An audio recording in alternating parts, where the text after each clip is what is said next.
మంచిది. ప్రభువారి పేరిట అందరికీ ప్రత్యేకమైన శుభవందనాలు తెలియజేస్తున్నాము.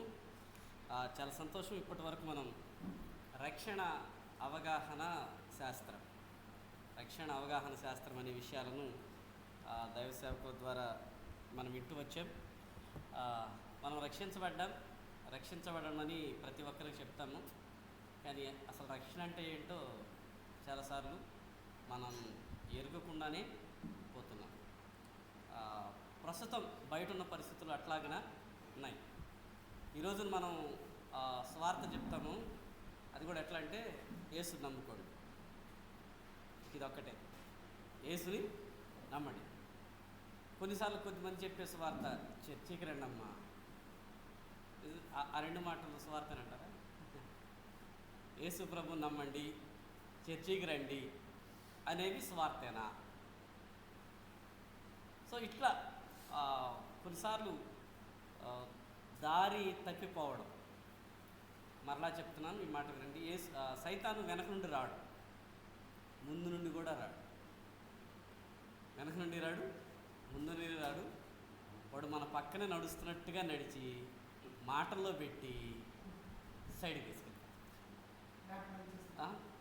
సో ఒక వ్యక్తి ఎదురుగా వచ్చి నన్ను పడగొట్టలేడు. ఒకవేళ వెనక నుంచి వచ్చి నెట్టాడనుకో తుల్లిపోతాం, పడిపోలేము. కానీ సడన్గా పక్క నుంచి వచ్చి నెట్టాడనుకోండి ఇటు సులభంగా పడగలం. కనుక అలాంటివి జరగకుండా ఉండాలంటే మనం దేవుని వాక్యాన్ని, బైబిల్ చెప్పే మాట సరిగా విభజించి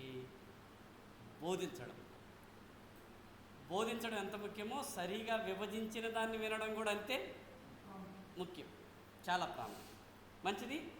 గత నెలలో మనం మరొక సబ్జెక్టుని నేర్చుకుంటున్నాం. సో లోగోస్ బైబిల్ కాలేజీలో ఈ చిన్నపాటి ట్రైనింగ్లో మనం సుమారుగా 8 నుండి 10 సబ్జెక్టుల వరకు అవసరాన్ని బట్టి నేర్చుకుంటాం. 8 నుండి 10 సబ్జెక్టుల వరకు సమగ్రంగా, చాలా క్లుప్తంగా, క్షుణ్ణంగా, వివరణాత్మకంగా. అయితే దాంట్లో పోయిన నెలలో మనం 2 సబ్జెక్టులే ఆరంభించాం. పాస్టర్ గారు రక్షణ అవగాహన శాస్త్రం అని మనకు అర్థం అవడానికి ఒక చిన్న పేరు పెట్టాం. ఓకే. రెండవది నేనేం చెప్పాను గుర్తుందా? Bible survey. Right. So Bible survey నేర్చుకున్నాం. బైబిల్ ఒక పుస్తకం. ఎన్ని పుస్తకాల పుస్తకం? 66 పుస్తకాల ఒక పుస్తకం.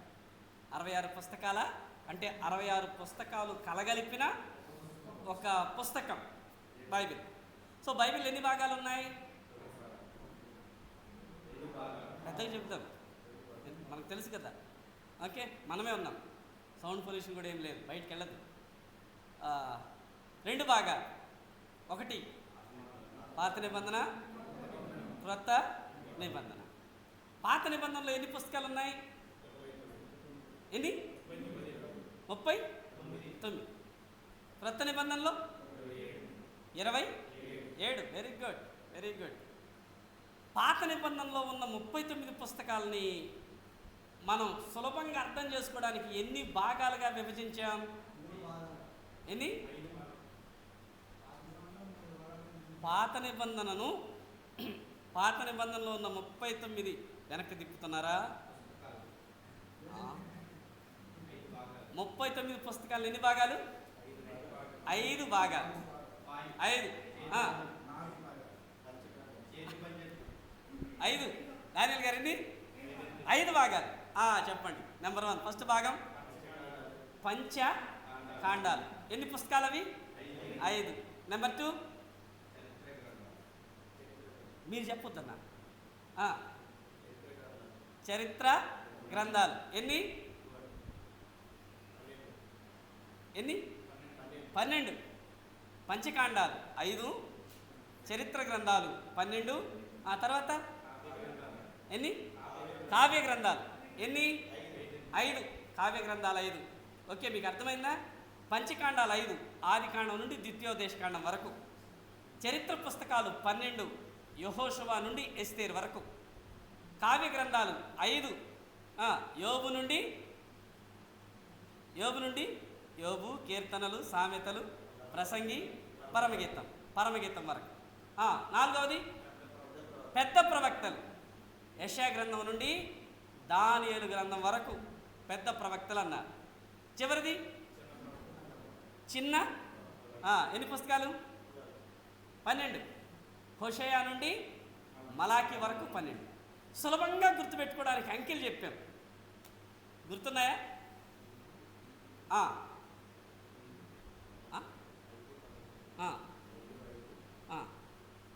అంతే. సులభంగా గుర్తుపెట్టుకోవడానికి 5, 12, 5, 5, 12 పాట. 5, 12, 5, 5, 12. మరి పోయిన నెలలో బైబిల్ పుస్తకాలని మనం బైహార్ట్ కంఠస్థం రావాలి. ప్రతి విశ్వాసి కంఠస్థం రావాలి. స్టూడెంట్ అయితే ఇంకా ఖచ్చితంగా రావాలి. ప్రయత్నం చేసామంటారా? ప్రయత్నం చేసామా? వీళ్ళకి ఆ రోజుతో దులిపారా? దులుపుడు పరిచర్య మీరు కూడా చేస్తున్నారా? మీకు తెలుసా, ఈ రోజున చాలామంది చర్చిలకు వచ్చి ఒక పరిచర్య, ప్రత్యేక పరిచర్య చేస్తారు. దాన్ని దులుపుడు పరిచర్య అంటారు. ఏ పరిచర్య అది? వాళ్ళు కుర్చీ మీద కూర్చొని, కింద కూర్చొని ఆమేన్ అందరికీ ఆశీర్వాదము కలుగునుగా కంఠంతోనే అందరు లేచి కూర్చొని లేచిన తర్వాత ఏం చేస్తారు? అమ్మయ్యా దుమ్ము దులిపితే పర్లే, అప్పుడు దాకా పాస్టర్ గారు చెప్పింది మొత్తం ఆడనే దులుపుతారు. పో, ఇక గుర్తుండదు, ఇక గుర్తుండదు. దులుపుడు పరిచర్య మంచిది కాదు, మనం దాన్ని చేయకూడదు. అర్థమైందా? బాగా గుర్తు పెట్టుకోవాలి. సో బైబిల్ పుస్తకాలు మనకి రావాలి. నేను అప్పుడు ఒక సలహా కూడా చెప్పాను, మీకు గుర్తొచ్చిందా ఏమన్నా? ఒక పాట ఉంది ఆన్లైన్, మనకి ప్రతి ఒక్కరి దగ్గర ఉంది. చిన్న పెట్టే దెయ్యం పెట్టే దెయ్యం పెట్టింది చెల్లుంది కదా, దాంట్లో బైబిల్ పుస్తకాలు పాటలు ఉంటాయి. మీరు వెతకండి, 2-3 పాటలు ఉన్నాయి. ఆది కాండం, నిర్గమకాండం, లేవ్యకాండం, సంఖ్యాకాండం, ద్వితీయోపదేశ కాండం, ధర్మశాస్త్ర గ్రంథాలివే. పాట చాలా సులభంగా వచ్చేస్తుంది. రాగం స్టార్ట్ చేసామనుకోండి వచ్చేస్తుంది. మలాకి దాకా, ప్రకటన దాకా వెళ్ళిపోవచ్చు చాలా సులభంగా. అంటే ఒక 5 నిమిషాలలో ఆది కాండం నుంచి మళ్ళా ప్రకటన గ్రంథం వరకు 66 పుస్తకాలని నేర్చుకుంటాం. రైట్. సో మనం పోయిన తరగతిలో పాతని ఎవరైనా మాస్టర్ గారు ఒక సలహా, ఒకవేళ ఎవరన్నా చెప్పగలుగుతారేమో మాకొచ్చు అని ఎవరన్నా ఉంటే పక్కన వాళ్ళకి ప్రోత్సాహంగా ఉంటుంది. అంటే మీకు వచ్చని కాదు, పక్కన వాళ్ళకి ప్రోత్సాహంగా ఉంటుంది. వచ్చినా ఎవరికి రాదా?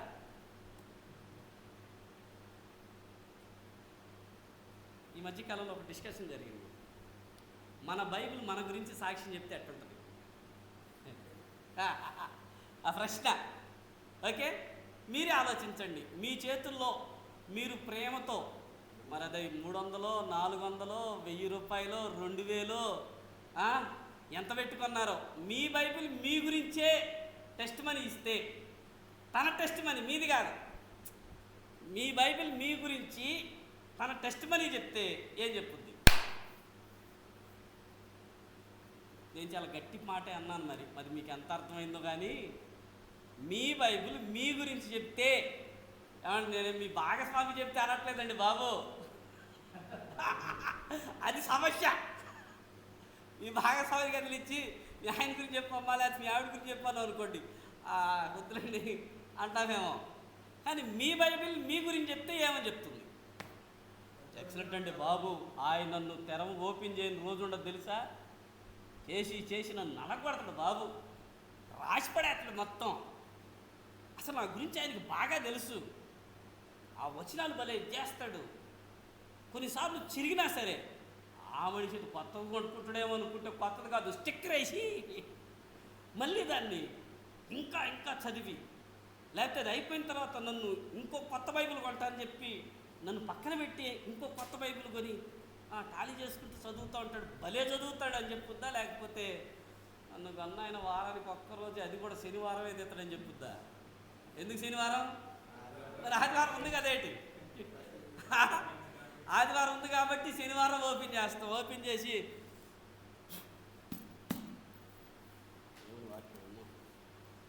ఇది చెప్పుద్దా? సో ఇది చాలా సీరియస్ ప్రశ్న. మన బైబిల్ మన గురించి ఏమి చెబుతుంది కనుక రావాలి మనకి. ఓకే, గుర్తుపెట్టుకుందాం. ప్రతి బైబిల్ కాలేజీలో బైబిల్ స్టూడెంట్కి ఇచ్చే ఫస్ట్ హోంవర్క్ ఇదే, బైబిల్ పుస్తకాలని మీరు బై హార్ట్ చేయండి అని. సో మీరు నెక్స్ట్ మంత్ నేర్చుకుంటారని ఆశపడుతున్నా. మరి నా ఆశ ఏముంటుందో, నిరాశ అవుద్దో, నిరుత్సాహం చేస్తారో ఇవి మీ ఇష్టం కాక. ఓకే, మీకే మంచిది. ఒకవేళ మీరు నేర్చుకున్నారనుకో నాకేమైనా ఉపయోగం మీకే, మీరు మీ చర్చిలో మీ అవనస్తులు చెప్పగలుగుతారు. రైట్, మంచిది. సో క్రొత్త నిబంధన 27 పుస్తకాలు. ఎన్ని భాగాలు అనుకున్నాం? అది కూడా 5. ఓకే, చెప్పండి. సువార్తలు ఎన్ని? 4. సువార్తలు 4. మత్తయి సువార్త నుండి యోహాను సువార్త వరకు. తర్వాత చరిత్ర గ్రంథం, హిస్టారికల్ బుక్. ఏ బుక్ అది? అపోస్తుల కార్యముల గ్రంథం. క్రొత్త నిబంధనలో ఒకే ఒక హిస్టారికల్ బుక్ ఉంది, అపోస్తుల కార్యాలు. 3వ భాగం పౌలు పత్రికలు. ఎన్ని? 13. పౌలు పత్రికలు 13. రోమా పత్రిక నుండి ఫిలేమోను పత్రిక వరకు 13 పత్రికలు పౌలు రాసిన పత్రికలు. 4వ భాగం దానియల్ గారు. అంటే మీరు ఇంటికి వెళ్ళిన తర్వాత మీరు రాసుకున్న నోట్స్ చూడలే, నిజం చెప్పండి. రాసుకున్న నోట్స్ చూడలేదు కదా?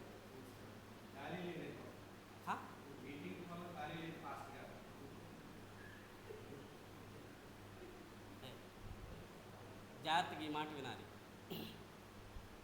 విద్యార్థికి సమయం ఉంటుంది, కానీ బోధకునికి సమయం ఉండదు. బోధకుడు బోధించే ముందు ఇంటి దగ్గర కూడా స్టూడెంట్ స్కూల్కి వచ్చిన తర్వాత చదువుకొని వస్తాడు, స్కూల్కి వచ్చిన తర్వాత చదువుకుంటాడు. కానీ టీచ్ చేసేవాళ్ళు ఇంటి దగ్గర ఉన్నప్పుడు ముందు ఆ బుక్ ఓపెన్ చేసి రేపు ఏం చెప్పాలో ప్రిపేర్ అయ్యి వస్తారు. సో మనం ఓకే, అసలు ఏం పగిలిందో అనుకున్నాను నేను. చచ్చినా కదా నాయన. అదే కదా, అది సంగతి. Okay, right. ఎవరో పరధ్యానంగా ఉన్నట్టున్నారు, అందుకే పడింది పగిలినట్టుగా.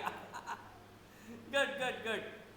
సో మనం బోధకులము మరియు విద్యార్థులు నేర్చుకుంటూ నేర్పించే వారిని మనం నేను ఆ మాట గుర్తుపెట్టుకోండి. మీరు అనలే, మనము బోధకులము మరియు విద్యార్థులం. కాబట్టి ఖచ్చితంగా నోట్స్ రాసుకోవడం మంచిది, చదవాలి. మీకు ఈ సందర్భంలో చెప్పాల్సిన విషయం ఏంటంటే మీరు ఒక నోట్స్ పెట్టుకోవాలి. ఒక నోట్స్ ఏది? చిన్న స్పైరల్.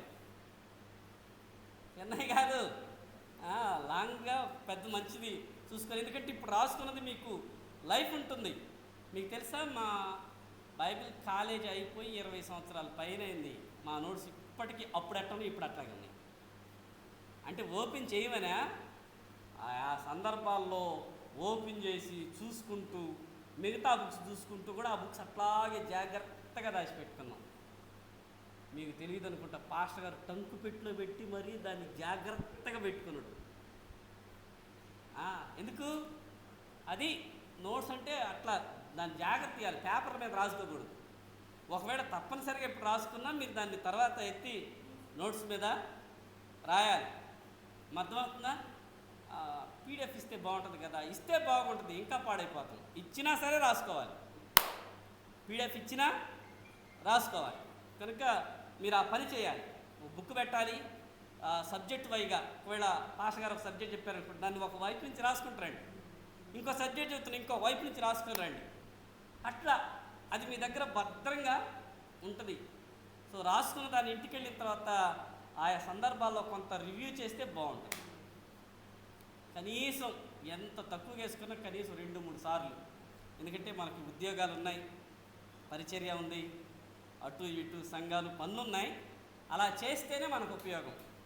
అర్థమైందా? అలా చేయకపోతే మనకు ఉపయోగం లేదు. కనుక ఖచ్చితంగా నోట్స్ రాయాలి. రాసిన నోట్స్ని మళ్ళీ మనం ఖచ్చితంగా రివ్యూ చేయాలి. అప్పుడే మనకు వస్తుంది. లేకపోతే ఈ మాట చెప్పనండి, మనం సమయాన్ని వృధా చేసిన వాళ్ళం అవుతాం. దేన్ని? సమయాన్ని. అమౌంట్ వృధా అయితే మళ్ళీ సంపాదించవచ్చు. సమయం వృధా అయితే చెప్పాలి. సమయం వృధా అయితే ఇప్పుడు మేము అసలు ఏం ప్రిపేర్ చేయకుండా వచ్చి ఆ ప్రభునందు ప్రియులారన్న ప్రసంగం చేసి వెళ్ళామనుకో, మీ అందరి సమయాన్ని గురించి దేవుడు నన్ను అడిగితే నేను లెక్క చెప్పాలి. అర్థమైందా? 12 మంది దాకా ఉన్నాం. ఇంతమంది సమయం దేవుడు కూడా ఎక్కడో తెలుసా? గంట సేపు వేస్ట్ చేసామనడు, 12 గంటల సమయం వేస్ట్ చేసామని అడుగుతాడు నన్ను. ఎందుకు? బ్రదర్ది ఒక గంట, 12 మంది 12 గంటలు, 1 గంటే, కానీ 12 మందికి సంబంధించిన 12 గంటల సమయాన్ని నేను దేవునికి లెక్క చెప్పాలి. కాబట్టి ఇది నాకేనా మీకు వర్తిస్తుంది? ఓకేనా? క్లాస్ చెప్పండి. ఈ క్లాసులు పీకటం ఎందుకు అనుకుంటారేమో. లేదు, ఇనుము పూర్తి చేయండి. ఇనుము చేత, అంతే. ఇనుము చేత అది మనం పదులవ్వాలంటే ఒకళ్ళతో ఒకళ్ళు రాసుకోవాలి. జోగి రాసుకుంటే బూడిద రాలుద్దేమో, కానీ మనం రాసుకుంటే ఉద్యమం వస్తుంది. అర్థమైందా? మనం కానీ రాపిడి జరిగింది అనుకోండి, అక్కడేదో పవర్ రిలీజ్ అవుతుంది. ప్రభువుకి మహిమ వస్తుంది, ప్రజలకి క్షేమం కలుగుతుంది, మనకు అత్యంత సంతోషం కలుగుతుంది. కనుక ఈ మాటలు మర్చిపోవద్దు. ఓకే. క్రొత్త నిబంధన సువార్తలు 4, చరిత్ర గ్రంథము 1, పౌలు పత్రికలు 13, 4వది సాధారణ పత్రికలు 8, చివరిది ప్రవచన గ్రంథం 1. సో 66 పుస్తకాలని ఈ 10 భాగాలుగా విభజన చేసి సులభంగా మనం నోట్లో గుర్తు పెట్టుకునేటట్టు చెప్పాలి. అర్థమైందా? అట్లా రావాలి. అలా ఉంటేనే మనం బైబిల్ విద్యార్థులుగా మంచిగా దీవెనకరంగా రాణించగలుగుతాం. అయితే మనం గత నెలలో చరిత్ర పుస్తకాల గురించి నేర్చుకున్నామా? గుడ్. చరిత్ర పుస్తకాలు కాదు కానీ పంచకాండాలతో స్టార్ట్ చేశాం. పంచకాండాలు ఫస్ట్ ఏం నేర్చుకున్నాం? ఆదికాండాన్ని నేర్చుకున్నాం. ఆదికాండాన్ని మోషే రాశాడు. ఓకే, మోషే రాశాడు. ఆదికాండంలో ఉన్న 50 అధ్యాయాలను సులభంగా మనం గుర్తుపెట్టుకోవడానికి 2 భాగాలుగా విభజన చేశాం. ఎన్ని భాగాలు? 2 భాగాలు. జస్ట్ నెల అయింది కదా, మీరు చూడలేదు, అందుకని మనకు తప్పడం లేదు. ఓకే, మీరు కానీ చూసొచ్చుంటే డైరెక్ట్గా అక్కడి నుంచి స్టార్ట్ చేసేవాడు. ఆదికాండాన్ని 2 భాగాలుగా విభజించవచ్చు. మొదటి భాగం పేరు చెప్పండి.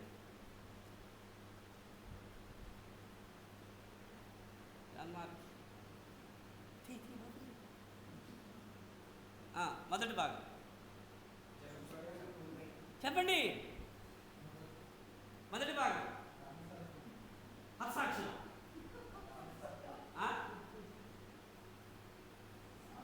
ఆదికాండాన్ని 2 భాగాలు విభజన చేశాం. మొదటి భాగం పేరు మొదటి భాగం, ఫస్ట్ పార్ట్. అదేనండి మొదటి భాగం. మాకు ప్రసంగం తెలుసు, పేతురెత్తకు జ్వరం వచ్చిందని. ఆ పదం ఒక్కటే చెప్పి గంట చెప్పినాడంట ఆయన.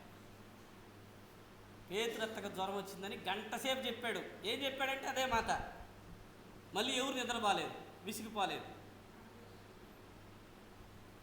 ఆదికాండాన్ని 2 భాగాలుగా విభజన చేయొచ్చు. మొదటి భాగం 4 ముఖ్య సంఘటనలు. దేవుడు నోటి మాట చేత సృష్టి అంతటిని సృష్టించాడు.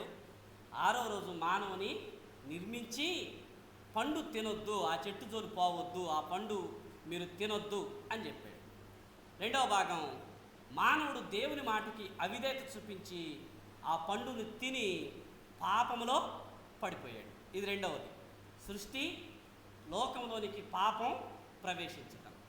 ఆ పాపాన్ని బట్టి మనుషుల్లో అతిక్రమం పెరిగిపోయింది. దారుణం, భయంకరంగా మానవులు మారిపోతే భయంకరంగా మానవులు మారిపోతే జరిగిన విషయం ఏమిటంటే దేవుడు ప్రక్షాళనకు దిగి జలప్రళయాన్ని పంపించాడు. ఇది 3వ సంఘటన. సృష్టి, పాప ప్రవేశం, జలప్రళయం.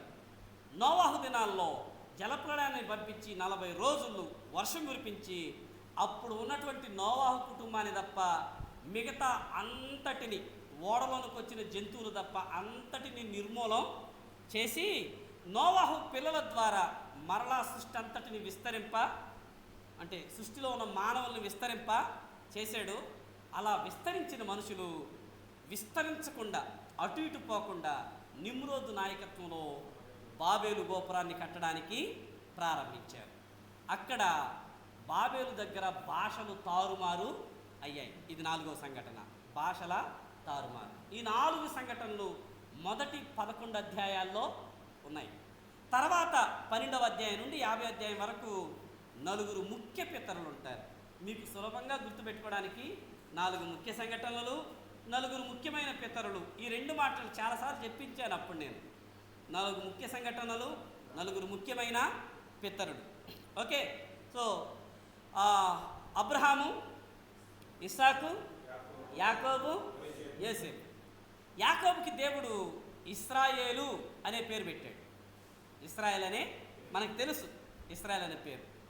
ఆ యాకోబుకి 12 మంది కొడుకులు. ఆ 12 మంది కొడుకుల సంతానం విస్తృతి అయిపోయింది. వారిని ఇశ్రాయేల్ అనే పేరును బట్టి ఇశ్రాయేలీయులు అని పిలిచారు. ఓకే, అయితే యాకోబు కుమారుడైన యోసేపుని మిగతా 10 మంది అన్నలు కొట్టి అమ్మేశారు. యోసేపుని ఎన్నిసార్లు అమ్మారు? యోసేపుని ఎన్నిసార్లు అమ్మారు? ఒక్కసారేనా? మీరు తర్వాత బైబిల్ చదవండి. 2 సార్లు అమ్మారు. యోసేపు అన్నలు ఇస్మాయిల్కి అమ్మారు. ఇస్మాయిల్ తీసుకొని వెళ్ళి పోతీఫర్కి అమ్మాడు. 2 సార్లు అమ్మబడ్డాడు యోసేపు. యోసేపు ఐగుప్తులోకి వెళ్ళాడు. బానిసగా స్టార్ట్ అయింది. చివరికి దేశ ప్రధాని స్థానంలోనికి, రాజు తర్వాత స్థానానికి వచ్చాడు. దేశమంతా సమృద్ధితో ఉంది. అప్పటి కాలపు ఆ ప్రపంచం కరువుతో బాధపడుతుంటే ఆహారం పంచే ఆహార ప్రదాతగా యోసేపును దేవుడు ఉంచాడు. ఆహారం కొనడానికి అన్నలు వచ్చినప్పుడు యోసేపు తాను బయలుపరుచుకొని, నేను ఇక్కడ సమృద్ధిగా ఆహారం పంచిపెడుతుంటే మీరు బాధపడ్డం దేనికి, మనోళ్ళందరినీ రమ్మనండి, నేను మిమ్మల్ని పోషిస్తానన్నాడు. పోషణకర్తగా ఇశ్రాయేలీయులు, యాకోబు సంతానం 70 మంది కనాన్ను విడిచిపెట్టి ఐగుప్తుకు వచ్చి వాళ్ళు నివాసం ఉన్నారు. యోసేపు తన వారిని గోషేను అనే ప్రాంతంలో, సస్యశ్యామలమైన ప్రాంతం, అది చాలా అద్భుతమైన ప్రాంతం, పచ్చిక పంటలు కలిగిన ప్రాంతం, అక్కడ వాళ్ళు ఉంచాడు. ఎందుకంటే ఇశ్రాయేలుకు గొర్రెలు ఎక్కువ ఉన్నాయి కనుక వీళ్ళైతే ఆ ప్రాంతంలో సెట్ అవుతారని అక్కడ పెట్టాడు. అట్లాగిన యోసేపు కొద్ది కాలానికి చనిపోయాడు. 110 సంవత్సరాలు బ్రతికి చనిపోయాడు. చనిపోతూ అన్నాడు, నేను చచ్చిపోతున్నాను, దేవుడు మిమ్మల్ని దర్శిస్తాడు, మీరు మరలా కనానికి వెళ్తారు, వెళ్ళేటప్పుడు నా ఎముకలు తీసుకొని వెళ్ళండి అని చెప్పి వెళ్ళిపోయాడు. సో హైలైట్ పాయింట్ ఏమిటంటే ఆదికాండం ముగింపు శవపేటికతో ముగుస్తుంది, బరియల్తో ముగుస్తుంది ఆదికాండం. ఎందుకు అంటే మానవుడు దేవుని మాటకు అవిధేయత చూపితే మిగిలేది శవపేటిక గాక ఇంకేంటి? అర్థమైందా మీకు మంచి పాయింట్ అది. మానవుడు దేవుని మాటకు అవిధేయత చూపితే వచ్చేది మరణమే. అందుకే ఆదికాండం మరణంతో ముగించబడింది, శవపేటికతో ముగించబడింది. మానవుడు పాపం చేసి తన్ను తాను పాపానికి లోపరుచుకున్నప్పుడు పాపం అతని మీద ఎక్కి కూర్చుకుంటుంది, ఆధిపత్యం చేస్తుంది, చలాయిస్తుంది, పెత్తనం చలాయిస్తుంది. మానవుడు పాపంలో పడిపోయాడు. అలా పాపంలో పడిపోయిన మానవుణ్ణి దేవుడు విడిపించాలని అనుకున్నాడు. అదే నిర్గమకాండం లింక్ అన్నమాట. ఆదికాండంలో మానవుడు పాపం చేశాడు, నిర్గమకాండంలో పాపము నుండి విడిపిస్తున్నాడు. సో పోయినసారి నిర్గమకాండాన్ని కూడా మనం చాలా స్పీడ్గా నేర్చుకున్నాం. సో కొద్దిమంది కొత్త వాళ్ళు ఉన్నారు కనుక వాళ్ళకి అర్థం కావడం కొరకు కూడా ఒక చిన్న స్టోరీ లాగా నేను నిర్గమకాండాన్ని కూడా చెప్పి లేవీ కాండంలోనికి ముందుకు వెళ్ళే ప్రయత్నం చేస్తాను. ఓకే, స్లైడ్స్ మనం అప్పటి నుంచి చూస్తాం, గుర్తుపెట్టుకుందాం. నిర్గమకాండం నిర్గమకాండంలో ఇశ్రాయేలు బాగా విస్తరించారు. ఈ మాట గుర్తుపెట్టుకోవాలి. 70 మందిగా ఇశ్రాయేలు ఐగుప్తుకు వచ్చి చాలా సంవత్సరాలు బ్రతికారు. చాలా సంవత్సరాలు. మనం బైబిల్ విద్యార్థులం కనుక ఈ మాట చెప్పాలి. ఐగుప్తులో ఇశ్రాయేలు ఎన్ని సంవత్సరాలు ఉన్నారు? ఇశ్రాయేలు బానిసత్వంలో ఎన్ని సంవత్సరాలు ఉన్నారు? 430 సంవత్సరాలని బైబిల్ చెప్తుంది. 430 సంవత్సరాలు వాళ్ళు బానిసత్వంలో ఉన్నారు. వాస్తవానికి ఆ 430 సంవత్సరాలు అబ్రహాము ఐగుప్తుకి వెళ్ళిన దగ్గర నుంచి కౌంట్ చేశారు. జనరల్గా టూకీకి చెప్పాలంటే 215 సంవత్సరాల కాలం ఇశ్రాయేల్ అందరూ ఐగుప్తులో ఉన్నారు. 215 సంవత్సరాలు. సో దాన్ని వివరించాలంటే మనకు పావు గంట టైం పడుతుంది. తర్వాత మనం దాన్ని మీరు రాసి పెట్టుకోండి. ఏదో సందర్భంలో దాన్ని నేను మీకు ఎక్స్ప్లెయిన్ చేసే ప్రయత్నం చేస్తాను. ఇశ్రాయేల్ ఐగుప్తులో బానిసలుగా ఉన్న కాలం 215 సంవత్సరాలు. 215 సంవత్సరాలు. ఈ సంవత్సరాల్లో వాళ్ళు సుమారుగా చరిత్రను బట్టి చాలామంది అభిప్రాయం ఏంటంటే 22.5 లక్షల మంది జనమయ్యారట. 22.5 లక్షల మంది జనం, 70 మంది 200 సంవత్సరాల్లో అంత వ్యాప్తి చెందారు. అది చూడలేకే ఫరో వీళ్ళని చంపేయాలనుకున్నాడు. వాళ్ళ అభివృద్ధిని ఆటంకపరచాలనుకున్నాడు. మంత్రసాలను పిలిపించాడు, అది పారలేదు. మగపిల్లల్ని నైల్ నదిలో పడేయమన్నాడు, అది పారలేదు. ఆ టైంలోనే దేవుడు మోషేని పుట్టించాడు. మోషే ఐగుప్తులో రాజకుమార్తె కుమారునిగా దేవుడు పెంచాడు. పెంచి ఆయన అన్ని రకాలుగా తరబిదు చేశాడు. మోషే పారిపోయాడు. మోషే పారిపోగా ఇటు చూడాలి. మోషే పారిపోగా దేవుడు పొదలో, మండుచున్న పొదలో కనబడి ఇశ్రాయేలుని విడిపించడానికి రక్షకునిగా నువ్వే వెళ్ళాలన్నాడు. మోషే చాలా సాకులు చెప్పాడు.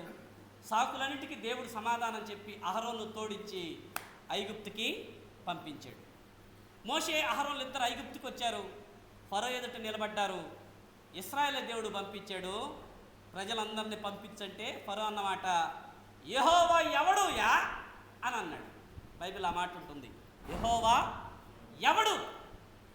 ఆయన నన్ను శాసించడానికి, నేను సుపీరియర్ అయితే నన్ను శాసించడానికి ఆయన ఎవడండి అని అన్నాడు. ఎంత మాట అన్నో, ఎవడన్నావా, సరేలే అని వెళ్ళిపోయాడు. దాంతో దేవుడు ఐగుప్తు మీదకి 10 తెగుళ్లను పంపిస్తూ వచ్చాడు. ఎన్ని తెగుళ్ళు? దేవుడు ఐగుప్తు మీదకు ఎన్ని తెగుళ్ళు పంపించారు?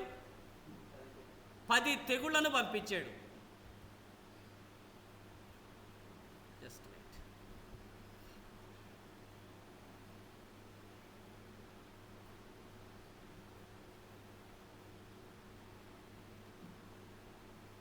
రైట్. ఇవి 10 తెగుళ్ళు. దేవుడు ఐగుప్తు మీదకి 10 తెగుళ్ళను పంపించాడు. ప్రతి తెగులు కూడా ఐగుప్తు దేవుళ్లకు వ్యతిరేకంగా చేయబడిన తెగుళ్ళే. ఈ 10 తెగుళ్ళు ఐగుప్తు దేవుళ్లకు వ్యతిరేకంగా చేయబడ్డాయి. ఎందుకో తెలుసా? ఎందుకంటే ఐగుప్తీయులు చాలామంది దేవుళ్లను, దేవతలను పూజించేవారు. నేను మీకు ఒక వచనాన్ని చూపించగోరుతున్నాను. ఆ వచనం చూడండి.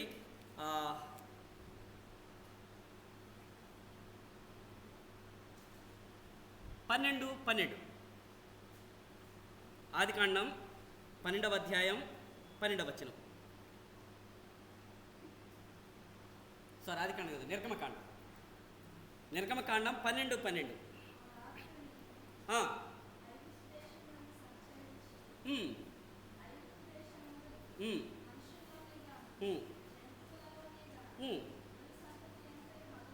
ఇక్కడి నుంచి ఆ మాట నోట్ చేయండి. ఐగుప్తు దేవతలందరికీ, అది దేవుడు చేసిన ప్రతి అద్భుతం ఐగుప్తు దేవుళ్లకు వ్యతిరేకంగా చేసింది. నైలు నది వాళ్ళకి దేవుడు. ఓసిరీస్ అని పిలిచారు ఆయన్ని. మనం వానదేవుడు, నీళ్ళు దేవుడు అంటాం కదా, అట్లా. ఎప్పుడైతే ఐగుప్తు నీళ్ళు ఎర్రబడ్డాయో వాళ్ళు ఇట్లా ప్రార్థన చేశారు, ఓ ఓసిరీస్ నీకు వందనాలు నాయనా, వాళ్ళు ఈ పని చేశారు, నువ్వు దేవుడు కాబట్టి రక్తాన్ని మళ్ళీ నీళ్లుగా మార్చు అని ప్రార్థన చేశారు. కుదిరిందా? కుదరలేదు. కానీ నీళ్లను వాళ్ళు కూడా రక్తంగానే మార్చారు. అర్థమైందా? రక్తాన్ని నీళ్ళుగా మార్చాల్సింది అట్లా మార్చలేదు, మిగిలి ఉన్న నీళ్ళను కూడా వాళ్ళు రక్తంగానే మార్చారు. ఇట్లాగిన ఈ 10 తెగుళ్ళు వాళ్ళ మీదకి వచ్చాయి. చివరిలో తొలి సంతానం హతం చేయబడడం, దీన్ని పస్కా రోజున చేశారు. పస్కా బలి అని అంటారు. ఈ అద్భుతం అందరి దేవుళ్లకు వ్యతిరేకంగా జరిగింది. ఇశ్రాయేలు ఇంట్లో ప్రతి మగ శిశువు, ఆడోళ్ళైనా మగోళ్ళైనా, గొర్రెలైనా మేకలైనా కుక్కలైనా పిల్లులైనా ఎలుకలైనా, ఇది ఇశ్రాయేలీయుళ్ళు అంటే ఆ ఇంట్లో ఉన్న ఫస్ట్ బాండ్ తొలి సంతానం హతమైంది. ఐగుప్తీయులు ప్రతి ఇంటిలో శవం ఉండింది. అందరూ ఏడ్చారు. దేవుడు అన్నాడు, ముందే చెప్పాడు ఇశ్రాయేలుకి, మీరు రెడీగా ఉండండి, మీరు నడుం కట్టుకోండి, కాళ్ళకి చెప్పులు వేసుకోండి, చేతికర్త రెడీగా ఉండండి, ఒక గొర్రె పిల్లను వధించండి, ఇంటికి ఒకదాన్ని. ఆ గొర్రె పిల్ల రక్తం గడప కమ్ముల మీద, అడ్డు కమ్మి నిలువు కమ్మీల మీద ఉంచండి. నేను ఐగుప్తుల మీదకి దేవదూతను పంపుతున్నాను.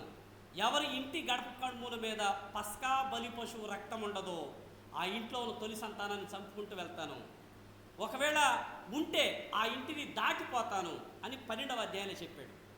సో ఇట్లాగున ఆ రోజున పస్కా బలి చేసి వాళ్ళందరూ సిద్ధంగా ఉంటే ఐగుప్తీయులలో శవం చూసి ఐగుప్తులు దండం పెట్టారు. పోండ్రా నాయన పోండి, వెళ్తారా వెళ్ళరా, నా వైపు చూడండి, మీరు పోండ్రా బాబు పోండి, నా వైపు చూడండి, బీరువాలు ఉన్నాయి, మొత్తం బంగారం మొత్తం వాళ్ళకి ఇచ్చి వెళ్ళిపోమ్మని అని అన్నారు. ఫరో కూడా, ఆయన కొడుకు కూడా చచ్చిపోయాడు.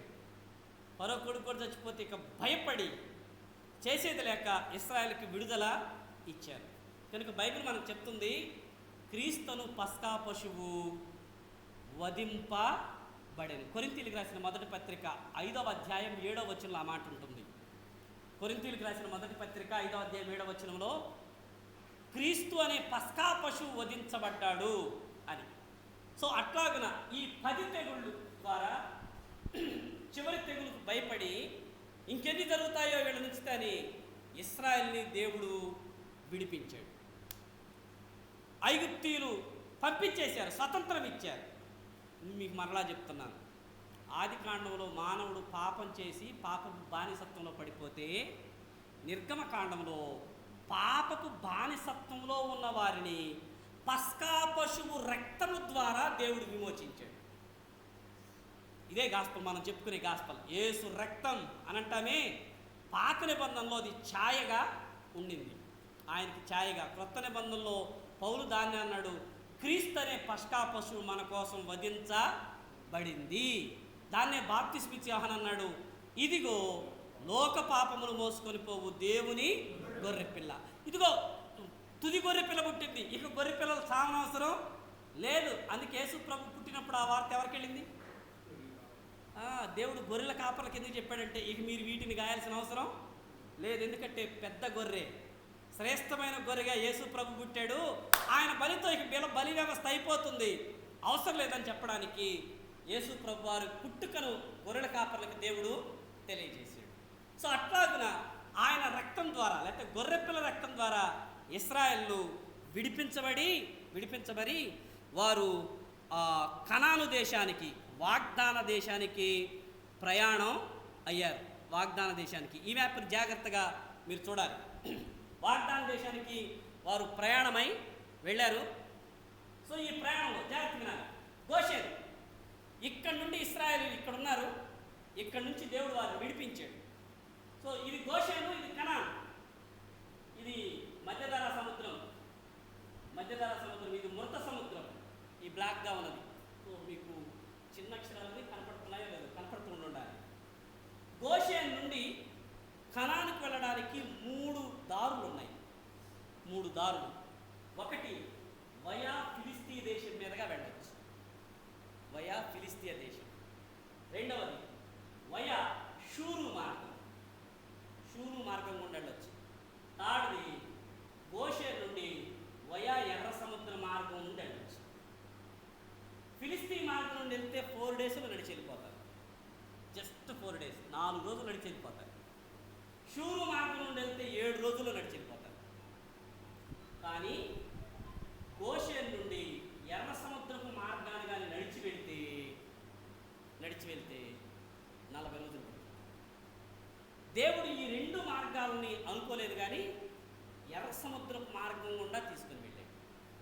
బైబిల్లో ఉందా ఇది? ఉంది. చూడండి ఆ మాటను చూద్దాం. 13వ అధ్యాయం నిర్గమకాండం, 13వ అధ్యాయం నిర్గమకాండం 13వ అధ్యాయం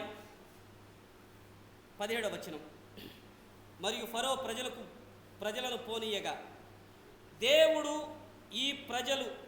దేవుడు అంటున్నాడు, ఈ ప్రజలు యుద్ధము చూసినప్పుడు వారు పశ్చాత్తాపడి ఐగుప్తునకు తిరుగుదురేమో అనుకొని ఫిలిస్తీన్ల దేశం సమీపమైనను ఆ మార్గమున వారిని, అది తర్వాత వచనం, అయితే దేవుడు ప్రజలను చుట్టుదారియగు ఎర్ర సముద్రపు అరణ్య మార్గమున, అది రీజన్, యుద్ధం చూస్తే భయపడతారని. ఎందుకో తెలుసా? ఇశ్రాయేలు ఐగుప్తులో ఉన్నప్పుడు ఒక్కడు కూడా యుద్ధం నేర్పరి కాదు, యుద్ధం ఒక్కడికి కూడా రాదు. ఎందుకు? ఇశ్రాయేలు ఐగుప్తులో చేసింది ఇటుకలు దొక్కటమే, ఇటుకలు చేయటమే, మట్టి దొక్కటం, ఇటుకలు చేయటం, మట్టి దొక్కడం, ఇటుకలు చేయటం. ఇటుకను చూపించి దాని నాణ్యతతో చెప్పమంటే ఇశ్రాయేలు చెప్పగలరు, కానీ కత్తి చూపించి పట్టుకొని తిప్పంటే తిప్పలేదు. కానీ భయపడి వెళ్ళిపోతారని దేవుడు వారిని గోషేను నుండి ఎర్ర సముద్ర మార్గాన తీసుకొని వచ్చాడు. మీకు అర్థమైంది కాదు? సో 10 తెగుళ్ళు పస్కా బలి ద్వారా దేవుడు విడిపించి ఈ ఎర్ర సముద్రపు ఈ కార్నర్లో దేవుడు వారిని ఎర్ర సముద్రం నుంచి చేలగొట్టి తీసుకొని వచ్చాడు. సీను అరణ్యం దాటి ఇక్కడ సేనాయి పర్వతం ఉంటుంది, సేనాయి పర్వతం దగ్గర తీసుకొని వచ్చాడు. ఇది ఎర్ర సముద్రపు 2 పాయలు వి ఆకారంలో ఉంటుంది ఎర్ర సముద్రం. ఆ 2 పాయల మధ్యలో సేనాయి పర్వతం ఉంటే ఇశ్రాయేలుని దేవుడు అక్కడికి తీసుకొని వచ్చాడు. గోషేను నుండి సేనాయికి రావడానికి వాళ్ళకి 2 నెలల టైం పట్టింది, 2 months. ఇవన్నీ బైబిల్లో ఉన్నాయి. ఈ 2 నెలల కాలం తర్వాత సేనాయి పర్వతం దగ్గరికి వస్తే దేవుడు గుడారాలు వేసుకుని అన్నాడు. సేనాయి దగ్గర ఇశ్రాయేలు 10 నెలల కాలం ఉన్నారు. 10 నెలలు. ఈ 10 నెలల్లో దేవుడు చేసిన పనులు ఏంటంటే, మోషే సేనాయి పర్వతం మీద దగ్గర నేను వస్తాను మాట్లాడదామని అన్నాడు. ప్రత్యక్షత జరిగింది. అర్థమైందా? ప్రత్యక్షత. అందుకే నిర్గమకాండాన్ని 3 భాగాలుగా విభజిస్తారు. ఇశ్రాయేలు బానిసలుగా ఉండడం, బానిసత్వం నుంచి విడిపించబడిన వారికి దేవుడు ప్రత్యక్షం అవ్వడం. సో నేను మీకు ఆ స్లైడ్ కూడా చూపించే ప్రయత్నం చేస్తాను, ఎందుకంటే మీరు చక్కగా రాసుకోవడానికి అవకాశం ఉంటుంది. ఇది నిర్గమకాండం వివరణ చాలా క్లుప్తంగా. మొదటి 11 అధ్యాయాల్లో బానిసత్వం ఉంటుంది, 12 నుండి 18 అధ్యాయాల్లో దేవుడు విమోచించిన వైనం ఉంటుంది, 19 నుండి 40 అధ్యాయం వరకు దేవుడు ఇశ్రాయేలుకు ప్రత్యక్షం అవడం చూస్తాం. సీనాయి కొండ మీద దేవుడు దిగాడు, మోషే పైకి వెళ్ళాడు. అక్కడ జరిగిన సంఘటనలు 3.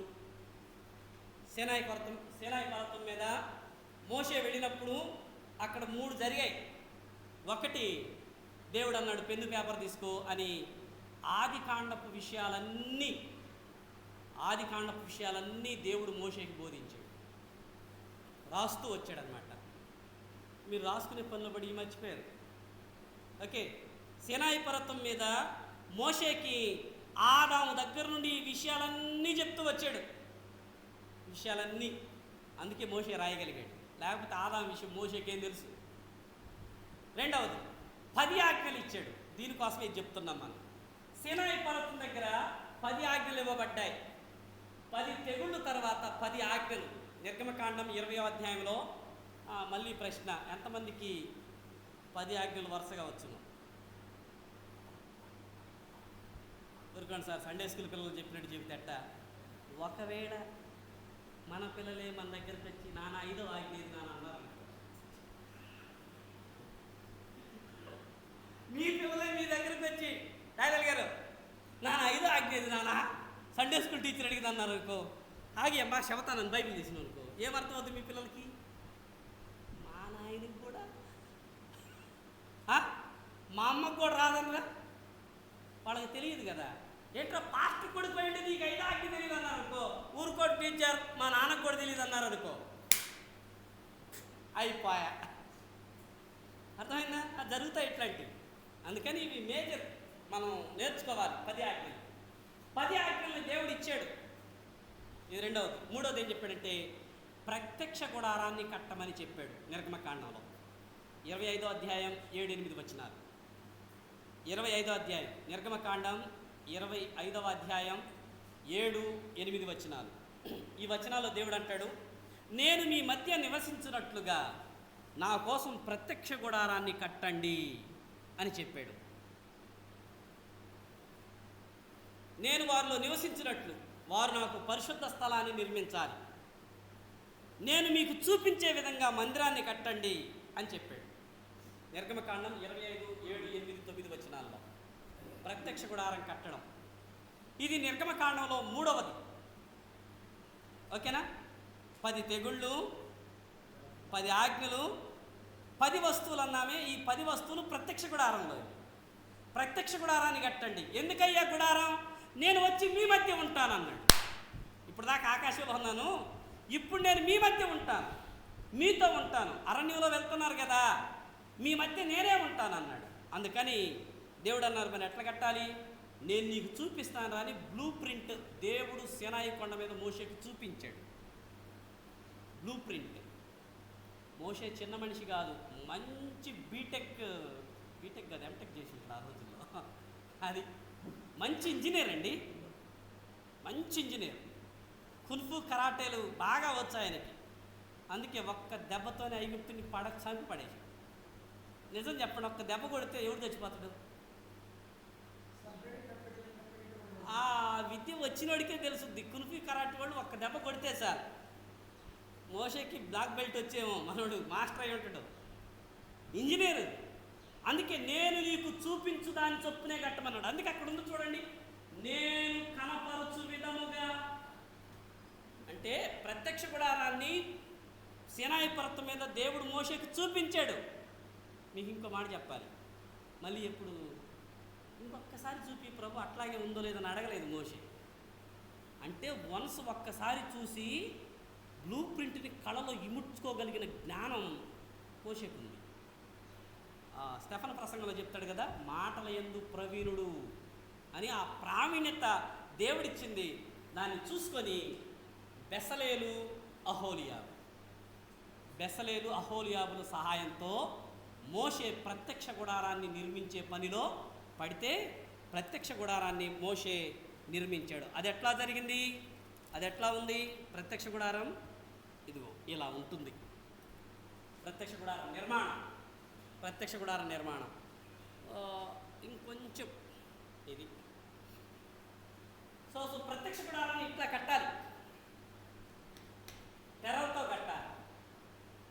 నిలువెన్ని తెరలు ఉండాలి, అడ్డెన్ని తెరలు ఉండాలి, ఎన్ని పొయ్యలు నిలబెట్టాలి, తాళ్ళు ఎట్టుండాలి, మొత్తం ఇంచు బై ఇంచు దేవుడు చెప్పాడు. ప్రత్యక్ష గుడారంలో 3 భాగాలు ఉంటాయి. జాగ్రత్త వినాలి. ప్రత్యక్ష గుడారంలో 3 భాగాలు ఉన్నాయి. సో మొట్టమొదటి భాగం ఆవరణం అని పిలుస్తాం. దీన్ని ఆవరణం అంటారు. So this is court, outer court, ఆవరణం. దీంట్లో 2 వస్తువులు ఉంటాయి, బలిపీఠం, ఇత్తడి గంగాళం. ఇది ఇత్తడి బలిపీఠం. ఇక్కడే పశువులను వధించేవారు, బలి పశువులు వధించేవారు, వధించిన బలి పశువు మీద దాన్ని బలిపీఠం మీద పెట్టి కాల్చేసేవాడు. ఇత్తడి బలిపీఠం. పాప నివృత్తి కొరకు, పాప పరిహారం కొరకు ఇత్తడి బలిపీఠం ఉండేది. దాని తర్వాత కొంచెం ముందుకు వెళ్ళిన తర్వాత ఇత్తడి గంగాళం. ఏంటది? ఇత్తడి గంగాళం. దాంట్లో నీళ్లు ఉండేవి. యాజకులు పరిచర్య చేసేటప్పుడు కాళ్ళను, చేతుల్ని, వాటన్నిటిని జాగ్రత్తగా కడుక్కొని వాడు పరిచర్య చేయాలి. సో ఈ 2 వస్తువులు, బలిపీఠము, ఇత్తడి గంగాళం ఆవరణలో ఉంటాయి. రెండవ భాగం పరిశుద్ధ స్థలం. దీని లోపల ఉంటుంది పరిశుద్ధ స్థలం. ఆవరణ ఆవరణలో నుండి కొంచెం లోపలికి వచ్చిన తర్వాత పరిశుద్ధ స్థలం. దీంట్లో కుడివైపున సన్నిధి రొట్టెల బల్ల ఉంటుంది. సన్నిధుల రొట్టెల బల్ల, ఒక బల్ల, ఆ బల్ల మీద 12 రొట్టెలు. ఆ 12 రొట్టెలు 2 వరుసల్లో అమర్చి 2 దొంతులుగా ఉంటాయి. యాజకులు మాత్రమే ఆ రొట్టె తినాలి, వేరే వాళ్ళు తినకూడదు. సో ఎడమ వైపున దీపస్తంభం ఉంటుంది. 7 దీప కలశాలు కలిగినటువంటి దీపస్తంభం. స్ట్రైట్లో ధూప వేదిక ఉంటుంది.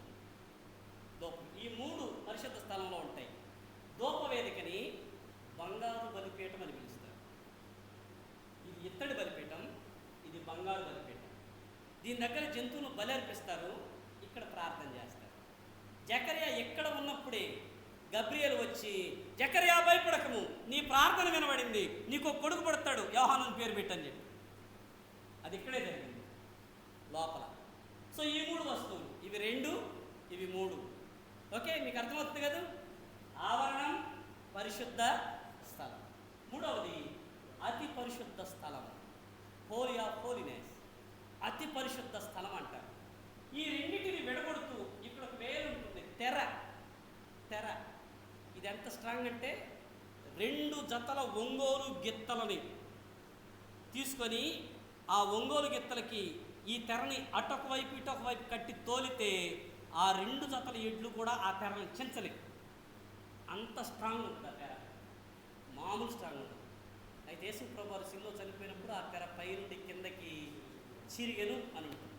సో అది వేరే ప్రసంగం అనుకోండి. సో అతి పరిశుద్ధ స్థలం, అతి పరిశుద్ధ స్థలంలో 2 ఉంటాయి, వాస్తవానికి 5 ఉంటాయి. ఒకటి మందసపు పెట్టె, ఇది మందసపు పెట్టె, దాని మీద కరుణాపీఠం మూత, ఆ మూత మీద 2 దేవదూతలు ఇట్లా చూస్తూ ఉంటాయి. ఓకే, అతి పరిశుద్ధ స్థలంలో మందసము, కరుణాపీఠం ఉంటుంది. మందసంలో 3 వస్తువులు ఉంటాయి. మందసంలో ఎన్ని ఉంటాయి? 3. ఒకటి చిగురించిన అహరోను కర్ర ఉంటుంది. చిగురించిన అహరోను కర్ర, మన్నా పాత్ర, 10 ఆజ్ఞల. ఈ 10 వస్తువులు ప్రత్యక్ష గుడారంలో ఉంటాయి. అందుకే నిర్గమకాండాన్ని సులభంగా చెప్పండి అన్నారనుకోండి, 10 తెగుళ్ళు, 10 ఆజ్ఞలు, 10 వస్తువులు, కొండ గుర్తులు అన్నమాట. 10 తెగుళ్ళు, 10 ఆజ్ఞలు, 10 వస్తువులు. అయితే ఇక్కడ నేను ఒక మాట చెప్పాలి. అదేమిటంటే ఆది కాండంలో మానవుడు పాపములో పతనం అయిపోయాడు. నిర్గమకాండంలో దేవుడు పస్కా బలి పశువు రక్తం ద్వారా విడిపించాడు. విడిపించి అరణ్య ప్రయాణంలో వారిని తీసుకొని వస్తూ ఈ ప్రయాణంలో ఎలా బ్రతకాలో చెప్పడానికి 10 ఆజ్ఞలు ఇచ్చాడు. ఎలా బ్రతకాలో చెప్పడానికి. ఎందుకు? వాళ్ళు ఐగుప్తులో బ్రతికిన విధానం వేరు, జీవిత విధానం వేరు. అందుకే మీరు ఐగుప్తులో లేరు, నేను విడిపించాను, బయటికి తీసుకొచ్చాను, మీరు ఎట్లా బ్రతకాలంటే 10 ఆజ్ఞలు. పరిశుద్ధ దినమును లేకపోతే విశ్రాంతి దినమును పరిశుద్ధంగా ఆచరించండి, తల్లిదండ్రులకు విధేయులు అవ్వండి, వ్యభిచరించొద్దు, జారత్వం చేయొద్దు, అబద్ధం ఆడొద్దు, దొంగిలొద్దు, అబద్ధ సాక్ష్యం మలగొద్దు, జాగ్రత్త అని ఎట్లా బ్రతకాలో 10 ఆజ్ఞలు ఇచ్చాడు. ఓకే, విమోచించబడిన వారు ఎలా బ్రతకాలంటే 10 ఆజ్ఞల ప్రకారం బ్రతకాలి. అయితే ఎలా బ్రతకాలో తెలుసా? దేవుని ఆరాధిస్తూ బ్రతకాలి, దేవుని ఆరాధించాలి. ఎట్లా దేవుని ఆరాధించాలంటే ఎట్లా? అందుకే ప్రత్యక్ష గుడారాన్ని నిర్మించాడు ఆయన. ప్రత్యక్ష గుడారాన్ని నిర్మించి ఇక్కడికి వచ్చి నన్ను ఆరాధించండి అని చెప్పాడు. కనుక నిర్గమకాండం ఇశ్రాయేలు విమోచన ఎట్లా జరిగిందో చెప్తుంది, వారు ఎట్లా బ్రతకాలో చెప్తుంది, దేవుని ఎలా ఆరాధించాలో చెప్తుంది. మీకు అర్థమైందన్నమాట. నిర్గమకాండాన్ని 3 మాటల్లో చెప్పాలంటే 10 తెగుళ్ళు, ఇది వారి విమోచనకు కారణమైంది. రెండవది 10 ఆజ్ఞలు, వారు ఎట్లా బ్రతకాలో చెప్తుంది. 10 వస్తువులు కలిగిన ప్రత్యక్ష గుడారం ఎలా దేవుణ్ణి ఆరాధించాలో చెప్తుంది. అంతే నిర్గమకాండం. ఆ 3 మాటల్లో మనం క్లుప్తంగా నేర్చుకోవచ్చు. ఓకేనా? రైట్. అందుకే నిర్గమకాండం ఎండింగ్ మాట చూడండి, నిర్గమకాండం చివరి అధ్యాయం చివరి వచనం చూడండి, మీకు అర్థమవుతుంది. ఇప్పుడు నేను చెప్పింది మీకు అర్థమవుతుంది. నిర్గమకాండం 40వ అధ్యాయం 17వ వచనం తీద్దాం. 2వ సంవత్సరమున మొదటి నెలలో మొదటి దినమున, అది మీకు అర్థమైందా? మందిరం ప్రత్యక్ష గుడారం నిర్మాణం జరిగి ప్రతిష్ఠ జరిగింది. ఎప్పుడట? 2వ సంవత్సరం మొదటి నెల మొదటి రోజు. అంటే అప్పటికి ఐగుప్తులు బయలుదేరి ఎంతకాలం అయింది? ఎంతకాలం గడిచింది? 1 ఇయర్ గడిచింది. 1 ఇయర్ గడిచి 2వ సంవత్సరంలో ఆ రోజు అడుగు పెట్టారు. అప్పుడు ప్రతిష్టత జరిగింది. మీకు అర్థమైందా? గోషేన్ నుండి సినాయి పర్వతానికి 2 ఏళ్ళు నడిచారు. 10 నెలలు అక్కడి నుంచి దేవుడు ఈ విషయాలను వాళ్ళకి బోధించాడు. ప్రత్యక్ష గుడారం నిర్మాణం జరిగింది. రెండవ సంవత్సరం ఎంట్రన్స్లో ప్రత్యక్ష గుడారపు ప్రతిష్ట చేశారు. ఇక అక్కడి నుంచి వాళ్ళ ప్రయాణాలు స్టార్ట్ అయ్యాయి.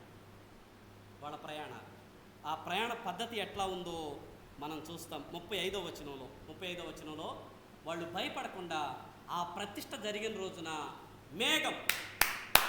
మేఘం ప్రత్యక్ష గుడారం మీదకు వచ్చింది. దాన్ని షకీనా అని పిలుస్తారు. షకీనా మేఘం. ఆ మేఘం పగలంతా మేఘస్తంభంలాగా ఉండింది. ఇశ్రాయేలుకి ఎండ దెబ్బ తగలకుండా. రాత్రి అయ్యేసరికి అగ్నిస్తంభం అయింది. ఇశ్రాయేలుకి చల్లదనంతో, అంటే ఒక రకంగా చెప్పాలంటే వెన్నెల దెబ్బ తగలకుండా, క్రూర జంతువులు వాళ్ళ దగ్గరకు రాకుండా ఆ అరణ్యంలో దేవుడు ఆ ప్రత్యక్ష గుడారం మీద అగ్నిస్తంభంలాగా ఉండేవాడు. ఆ అగ్నిస్తంభం లేకపోతే ఆ మేఘస్తంభం ఎప్పుడైతే గుడారం మీద నుండి పైకి లేస్తుందో ఇశ్రాయేలురే సర్దండి అనేవాళ్ళు. ఎవరు వస్తువులు సర్దుకొని ఎవరు బ్యాగ్ వాళ్ళు వేసుకునేవాళ్ళు. మేఘం పోతూ ఉంటే ఇశ్రాయేలు ప్రజలు మేఘం కింద నడిచిపోతూ ఉండేవాడు. మేఘం ఆగిందనుకోండి, మేఘం ఆగింది వేసేయండి అనేవాడు. ప్రత్యక్ష గుడారం వేసేవాళ్ళు. గుడారం చుట్టూ ఇశ్రాయేలీయులు నివాసాలు ఏర్పాటు చేసుకునేవాడు. సంఖ్యాకాండంలో దాన్ని మనం వింటాం. సంఖ్యాకాండంలో మీకు అర్థమవుతుంది కాదు. సో కాబట్టి ఇశ్రాయేలీయులను నడిపించింది ఎవరంటే మేఘం. దాన్నే కొరింథీయులకు రాసిన మొదటి పత్రిక 10వ అధ్యాయంలో అందరూ మేఘం కింద నడిచిపోయారు అని పౌలు చెప్తాడు కొరింథీయులకు రాస్తూ. మీకు అర్థమవుతుంది కాదు. అంటే వాళ్ళు రాత్రి నడిచినా నో ప్రాబ్లం, పగలు నడిచినా నో ప్రాబ్లం. పగలు ఎండ బతగలదు, రాత్రి అయితే క్రూర జంతువుల దగ్గరకు రాకుండా, వెన్నెల దెబ్బ తగలకుండా. బైబిల్ ఆ మాట కూడా ఉంది, వెన్నెల దెబ్బ కూడా తగలకుండా నేను నిన్ను కాపాడాను తెలుసా అని అంటాడు దేవుడు. మేఘస్తంభంగా షకీనా మేఘం వారి ప్రయాణాన్ని నిర్ణయించింది. అట్లాగున నిర్గమకాండం అయిపోతుంది. ఓకే, ఆది కాండంలో మానవుడు పాపం చేస్తే నిర్గమకాండంలో దేవుడు మానవుడిని పాపము నుండి విడిపించాడు. ఎట్లా? పస్కా బలి పశువు రక్తం ద్వారా, యేసు ప్రభువు రక్తం ద్వారా విడిపించి బ్రతకడానికి ఆజ్ఞలు ఇచ్చాడు. అలా ఆజ్ఞలు ఇస్తే ఆజ్ఞల ప్రకారం బ్రతుకుతూ మనిషి దేవుణ్ణి ఆరాధించడానికి ప్రత్యక్ష గుడారాన్ని ఇచ్చాడు. అయితే మనం టైం ఎంత అయింది? రైట్, 12:05. ఓకే, టైం ఉంది మనకు. మరొక పుస్తకాన్ని క్లుప్తంగా నేర్చుకునే ప్రయత్నం చేస్తాం.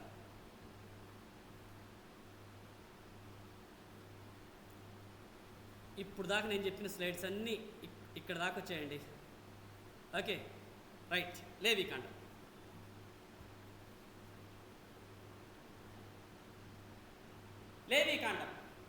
ఓకే, మీకు అర్థమైంది. ఆది కాండం మానవుడు పాపం చేశాడు, మరణం కింద కచ్చిపోయాడు, యోసేపు శవపేటిక. నిర్గమకాండం పస్కా బలి పశువు రక్తం, యేసుక్రీస్తు ప్రభువు రక్తం ద్వారా పాపంలో ఉన్న ప్రజలు విడిపించబడ్డారు. విడిపించబడిన ప్రజలు ఎట్లా బ్రతకాలో 10 ఆజ్ఞలు ఇచ్చాడు. ఆ ఆజ్ఞల ప్రకారం బ్రతికే వాళ్ళు దేవుని సమీపించి ఆరాధించాలి. అందుకే ప్రత్యక్ష గుడారం ఇచ్చాడు. ప్రత్యక్ష గుడారం ఇశ్రాయేళ్ల మధ్యలో ఉండేది, దాని చుట్టూ ఉండేవాళ్ళు. అయితే ఇప్పుడు ప్రజలు ఎక్కడి నుంచైనా సరే దేవుని దగ్గరికి, దేవుని ఆరాధించడానికి రావచ్చు. ఆయన ఒక మూలలేడు. ఆయన ఒక, నిజం చెప్పండి, భారతదేశానికి ఢిల్లీ క్యాపిటల్ సిటీ. కాశ్మీర్లో వచ్చినంత సులభంగా మనం వెళ్ళగలమా? ఎవరి దగ్గర? కాశ్మీర్ వాళ్ళ దగ్గర, గుజరాత్ వాళ్ళ దగ్గర ఢిల్లీకి పోవటం. మరి మనకు రోజులు ప్రయాణం ఖాళీ అవుతుంది. వాళ్ళు అనుకోండి ఉదయం బయలుదేరితే వచ్చి మళ్ళీ సాయంత్రం ఇంటికి వెళ్ళచ్చు.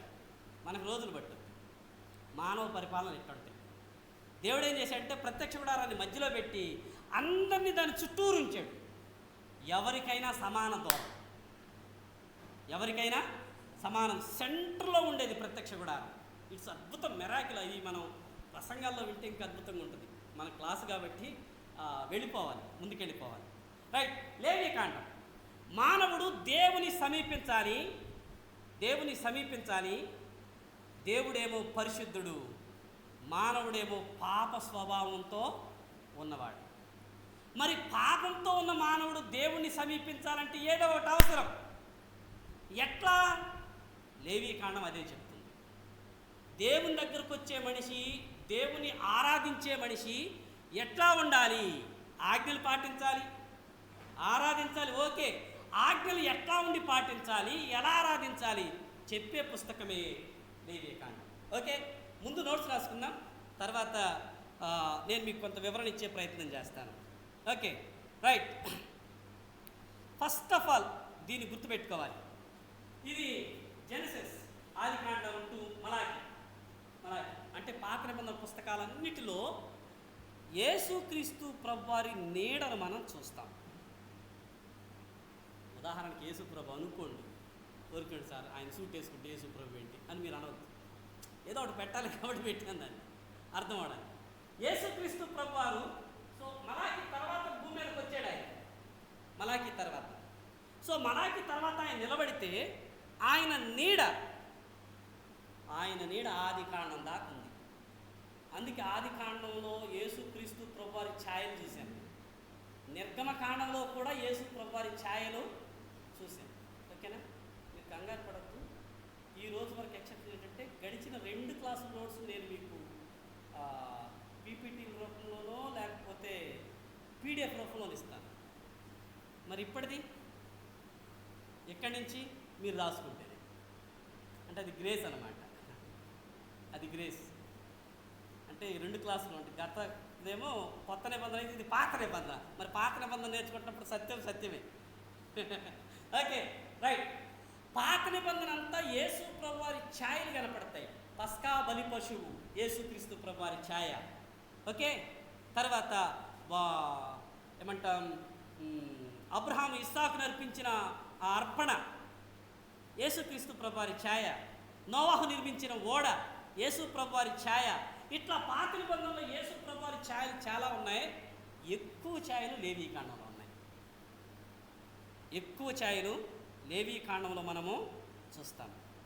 మళ్ళా ఈ పిక్చర్ గుర్తుపెట్టుకోవాలి. ఇక్కడ నుండి బయలుదేరారు, సీనాయి దగ్గరకు వచ్చారు. మ్యాప్ ఎందుకు చూపిస్తున్నా అంటే మైండ్లో పక్కన పడిపోవాలని. అర్థమైందా? మనం మ్యాప్లు చూడకుండా బైబిల్ చదువుతాం, అలా చదవకూడదు. మ్యాప్లు చూడాలి, చూస్తేనే మనకు అర్థమవుతుంది. సీనాయి పర్వతం దగ్గర వాళ్ళు ఉన్నారు. ఓకే, వాళ్ళు ఉన్నారు. ఇక ప్రతిష్ఠ జరిగింది. లేవీకాండం ఇక్కడే ఆరంభమవుతుంది. కేవలం 4 రోజుల చరిత్ర లేవీకాండంలో ఉంది. కేవలం 4 రోజుల చరిత్ర. ఈ లేవీకాండంలో దేవుడు ఏం చెప్పాడంటే, దేవుడు చెప్పిన విషయం రైట్. ఈ పేరుకి అర్థం, లేవియకాండం అనే పేరుకి అర్థం గ్రీకులో దీన్ని హీబ్రూలో దాన్ని వైక్రా అని పిలిచారు. వైక్రా అంటే ఆయన పిలిచెను అని అర్థం. హీబ్రూ భాషలో వైక్రా అన్నారు, ఆయన పిలిచెను అని దాని అర్థం. ఇంగ్లీష్లో దాన్ని లెవిటికస్ అన్నారు, లేవీలకు సంబంధించిన అని అర్థం. అంటే ఇది వేరే లేవీలకే సంబంధించిందా? లేదు, పేరు మాత్రమే లెవిటికస్. ప్రతి మనిషికి సంబంధించింది ఈ పుస్తకం. ఓన్లీ యాజకులు చదవాలి, లేవీలే చదవాలి, తప్పు. ప్రతి ఒక్కరికి చెందిన పుస్తకం ఇది. కాకపోతే పేరు మాత్రం లేవీలకు సంబంధించిన అని పెట్టారు. మూడవది, దీని గ్రంథకర్త మోషే. మనకు తెలిసినట్లుగానే ఆదికాండం నుండి ద్వితీయోపదేశకాండం వరకు మోషేనే వ్రాసాడు. ఇశ్రాయేల్ కోసం రాస్తున్నాడు. రచనాకాలం సేమ్ క్రీస్తుకు పూర్వం 1445 నుండి 1405 మధ్యకాలంలో ఈ పుస్తకం రాయబడింది. ముఖ్య వచనాలు 11:44 చదవాలి. ఎవరైనా ఒకరు ఈ వచనాన్ని చదవాలి. లేవీకాండం 11వ అధ్యాయం 44వ వచనం.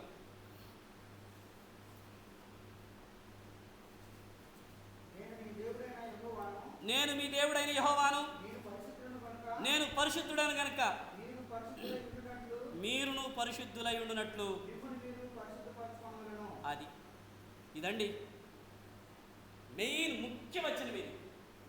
నేను పరిశుద్ధుడు గనక మీరు కూడా పరిశుద్ధులుగా ఉండాలి. మీకు అర్థమవుతుందా?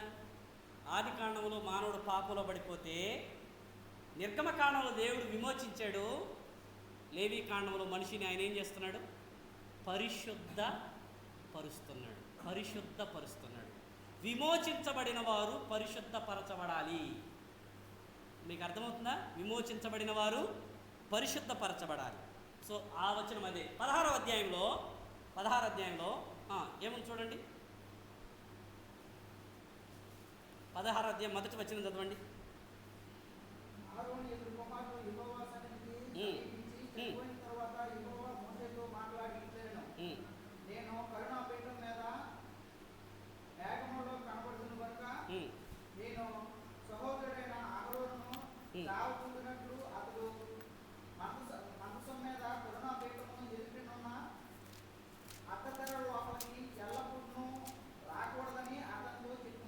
రైట్. ఈ 16వ అధ్యాయం చాలా ప్రాముఖ్యమైన అధ్యాయం. దీంట్లో ప్రాయశ్చిత్తార్థ పండుగ ఉంది. యామ్ కిప్పూర్ అంటారు దీన్ని. ఇస్రాయేల్లో సెప్టెంబర్లో ఈ పండుగ చేస్తారు, ఇప్పటికీ చేస్తున్నారు, ప్రతి సెప్టెంబర్లో చేస్తారు. యామ్ కిప్పూర్ ప్రాయశ్చిత్తార్థ దినం అంటారు. ఈ రెండు చాలా ప్రాముఖ్యమైన విషయాలు ఈ అధ్యాయం, ఈ లేవియకాండంలో. వాటి గురించి మనం తర్వాత ప్రాసెస్లో వింటాం. ముఖ్య వ్యక్తులు లేవికాండంలో ముఖ్య వ్యక్తులు అహరోను, ప్రధాన యాజకుడైన అహరోను, అతని కుమారులైనటువంటి నలుగురు ఎలియాజరు, ఈతామారు, నాదాబు, అబీహు. వీళ్ళు ఈ పుస్తకంలో ముఖ్యమైన వ్యక్తులు. ఉద్దేశం, లేవికాండ ఉద్దేశం పాప క్షమాపణకు రక్తం చిందించబడటం అవసరం అని చెప్పటమే ఈ పుస్తక ఉద్దేశం.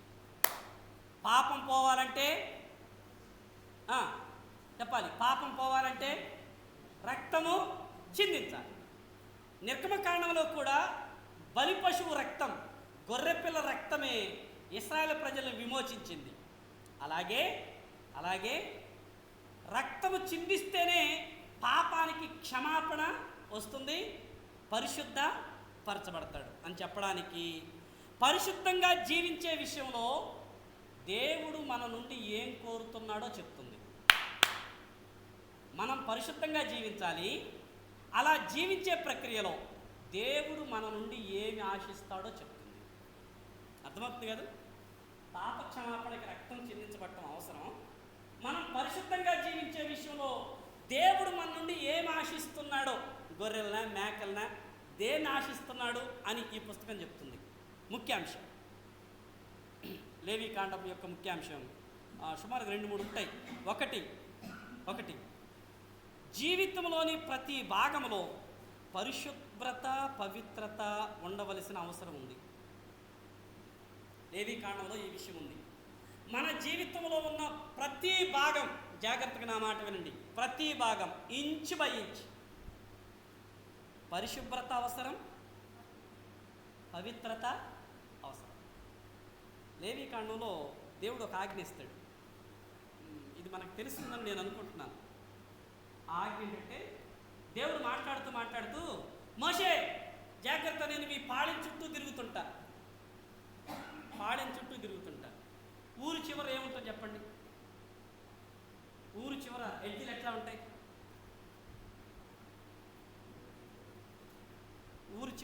పల్లె చివర, పాళెం చివర ఎడ్జిలు ఎట్లా ఉంటాయి? ఇంకా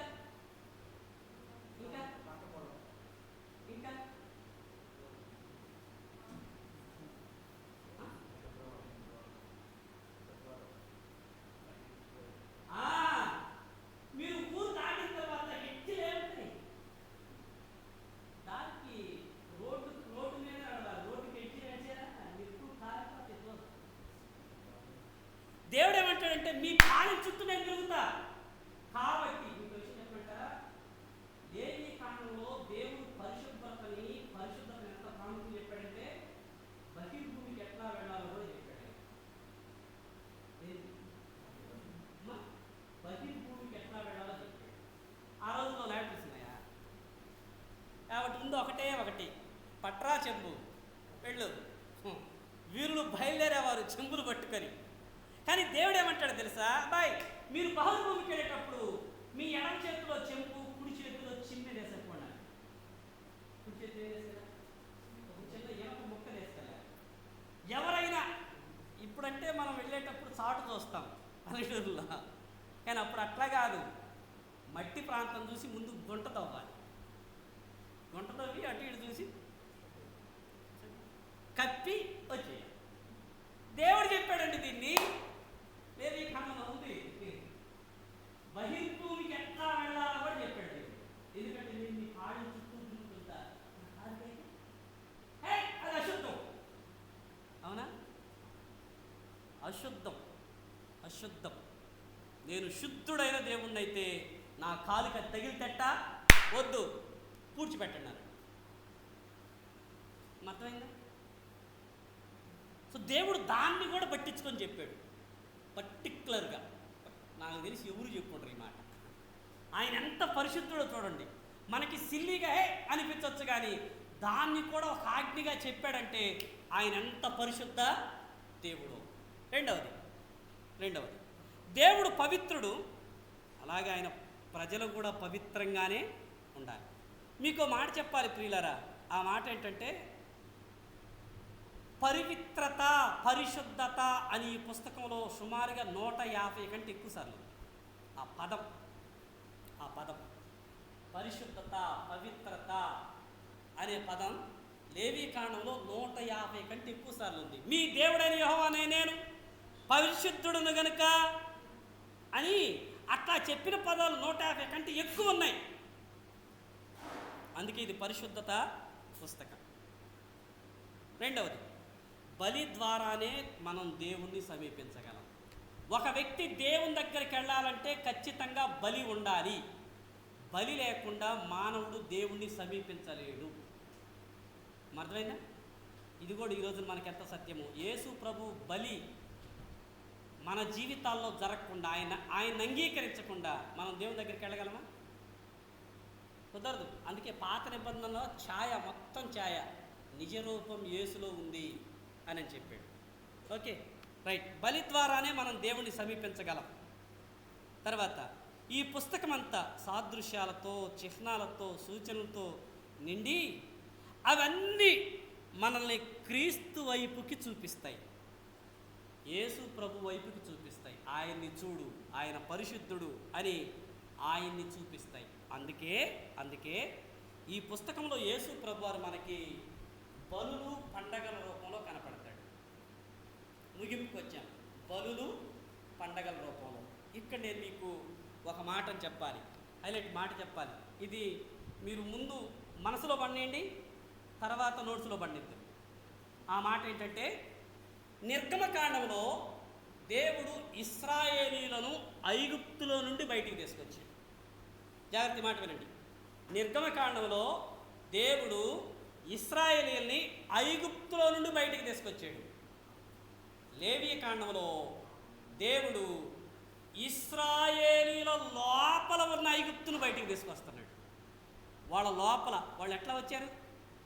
వస్తూ ఐగుప్తుని వెంట పెట్టుకున్నారు, తెలుసా వాళ్ళు.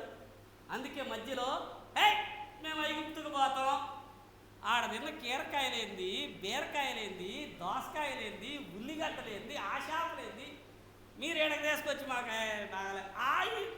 అడగపోతాం. లెగిస్తే ఐగుప్తు అన్నారు.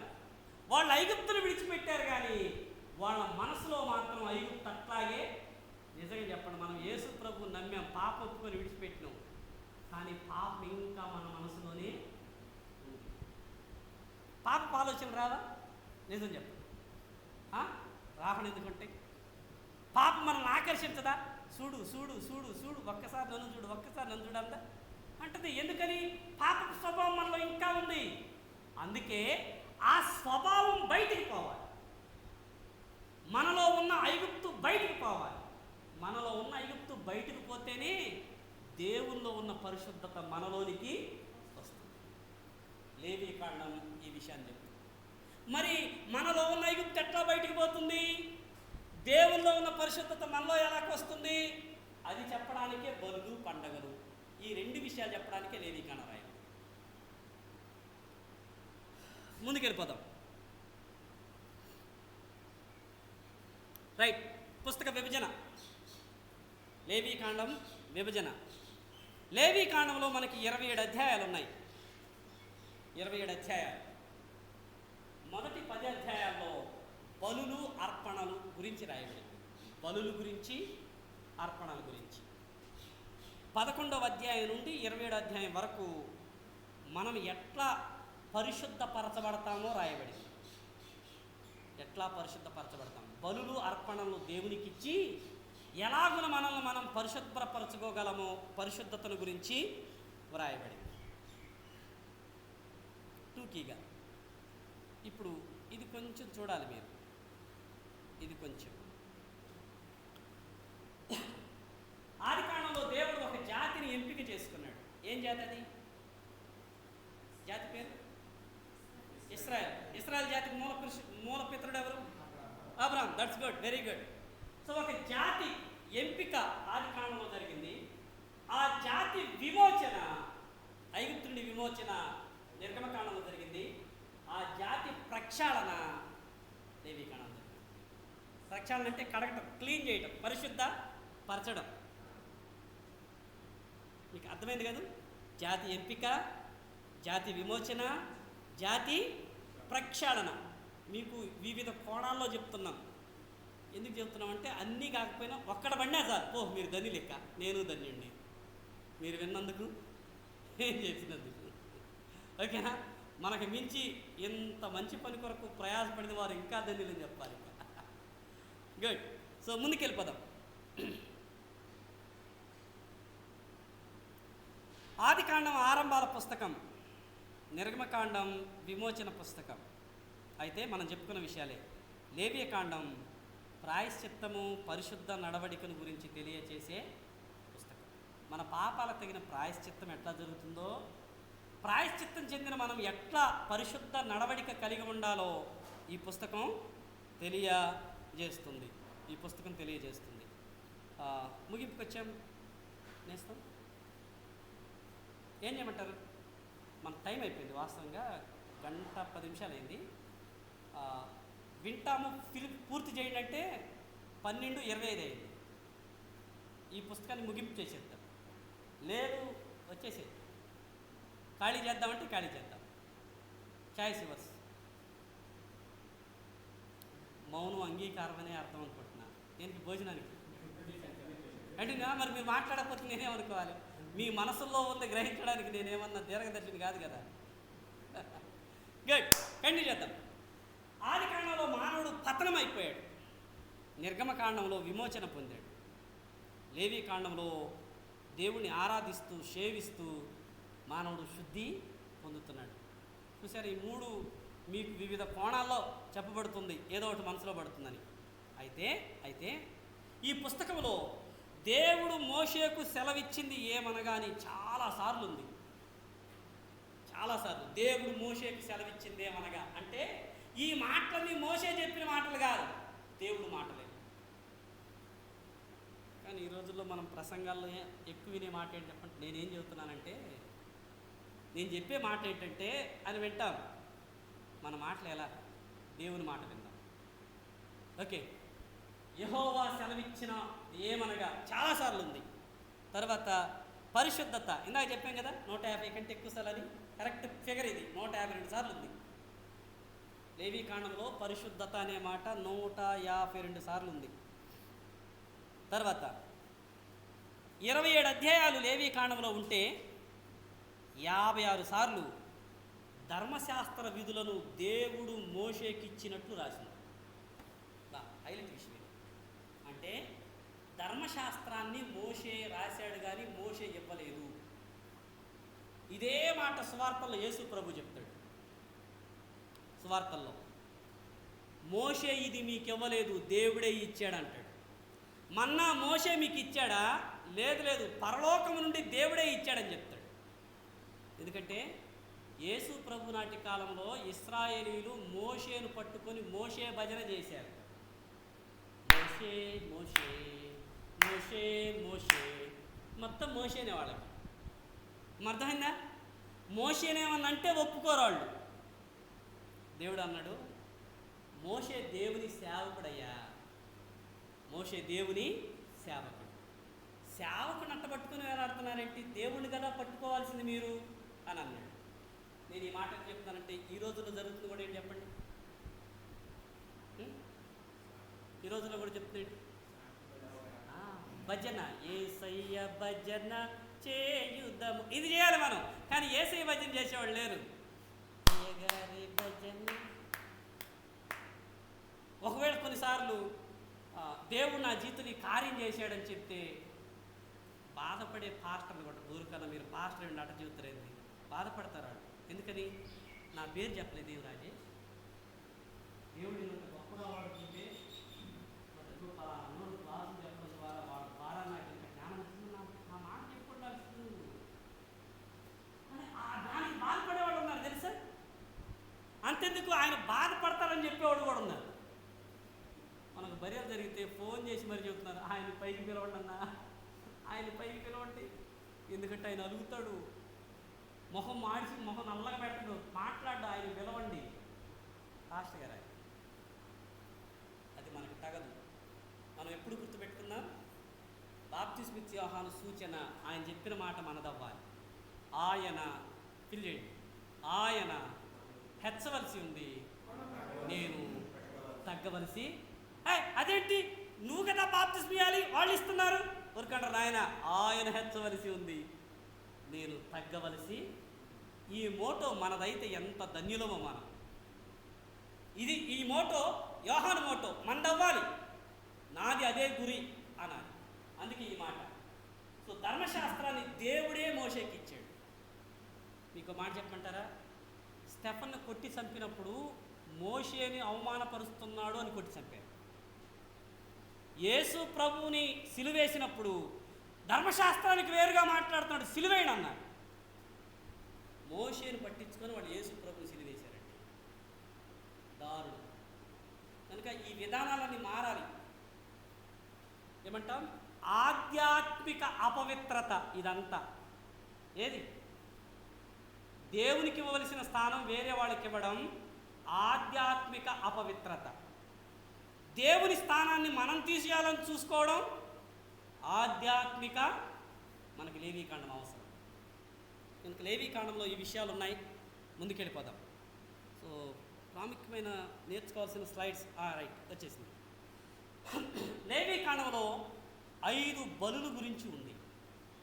5 బలులు, ఇవి చాలా ప్రాముఖ్యమైన బలులు ప్రియులారా. 5. 1 దహన బలి, ఇది కూడా మనకి నోటు రావాలి. 1 దహన బలి, 2 నైవేద్యం, 3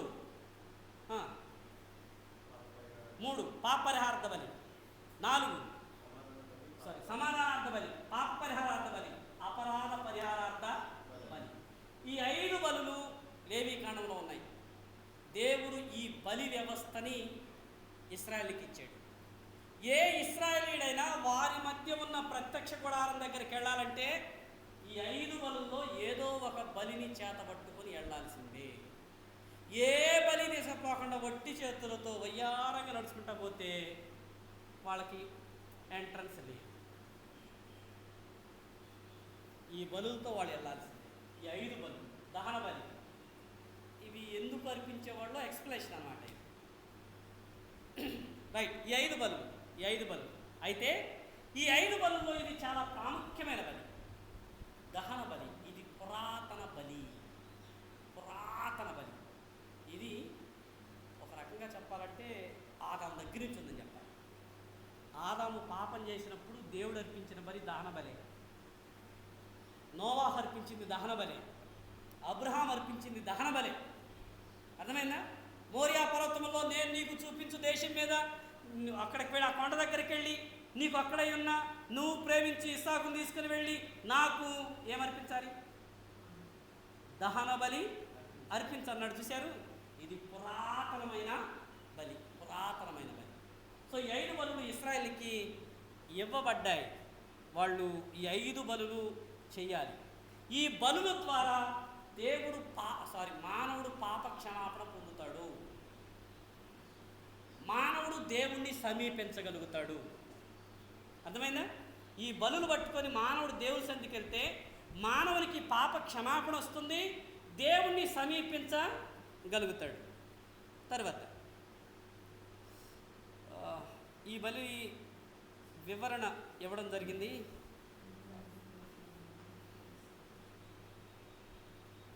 ఓకే, 5 బలులు కదా. ఈ 5 బలులను 2 రకాలుగా విభజించవచ్చు.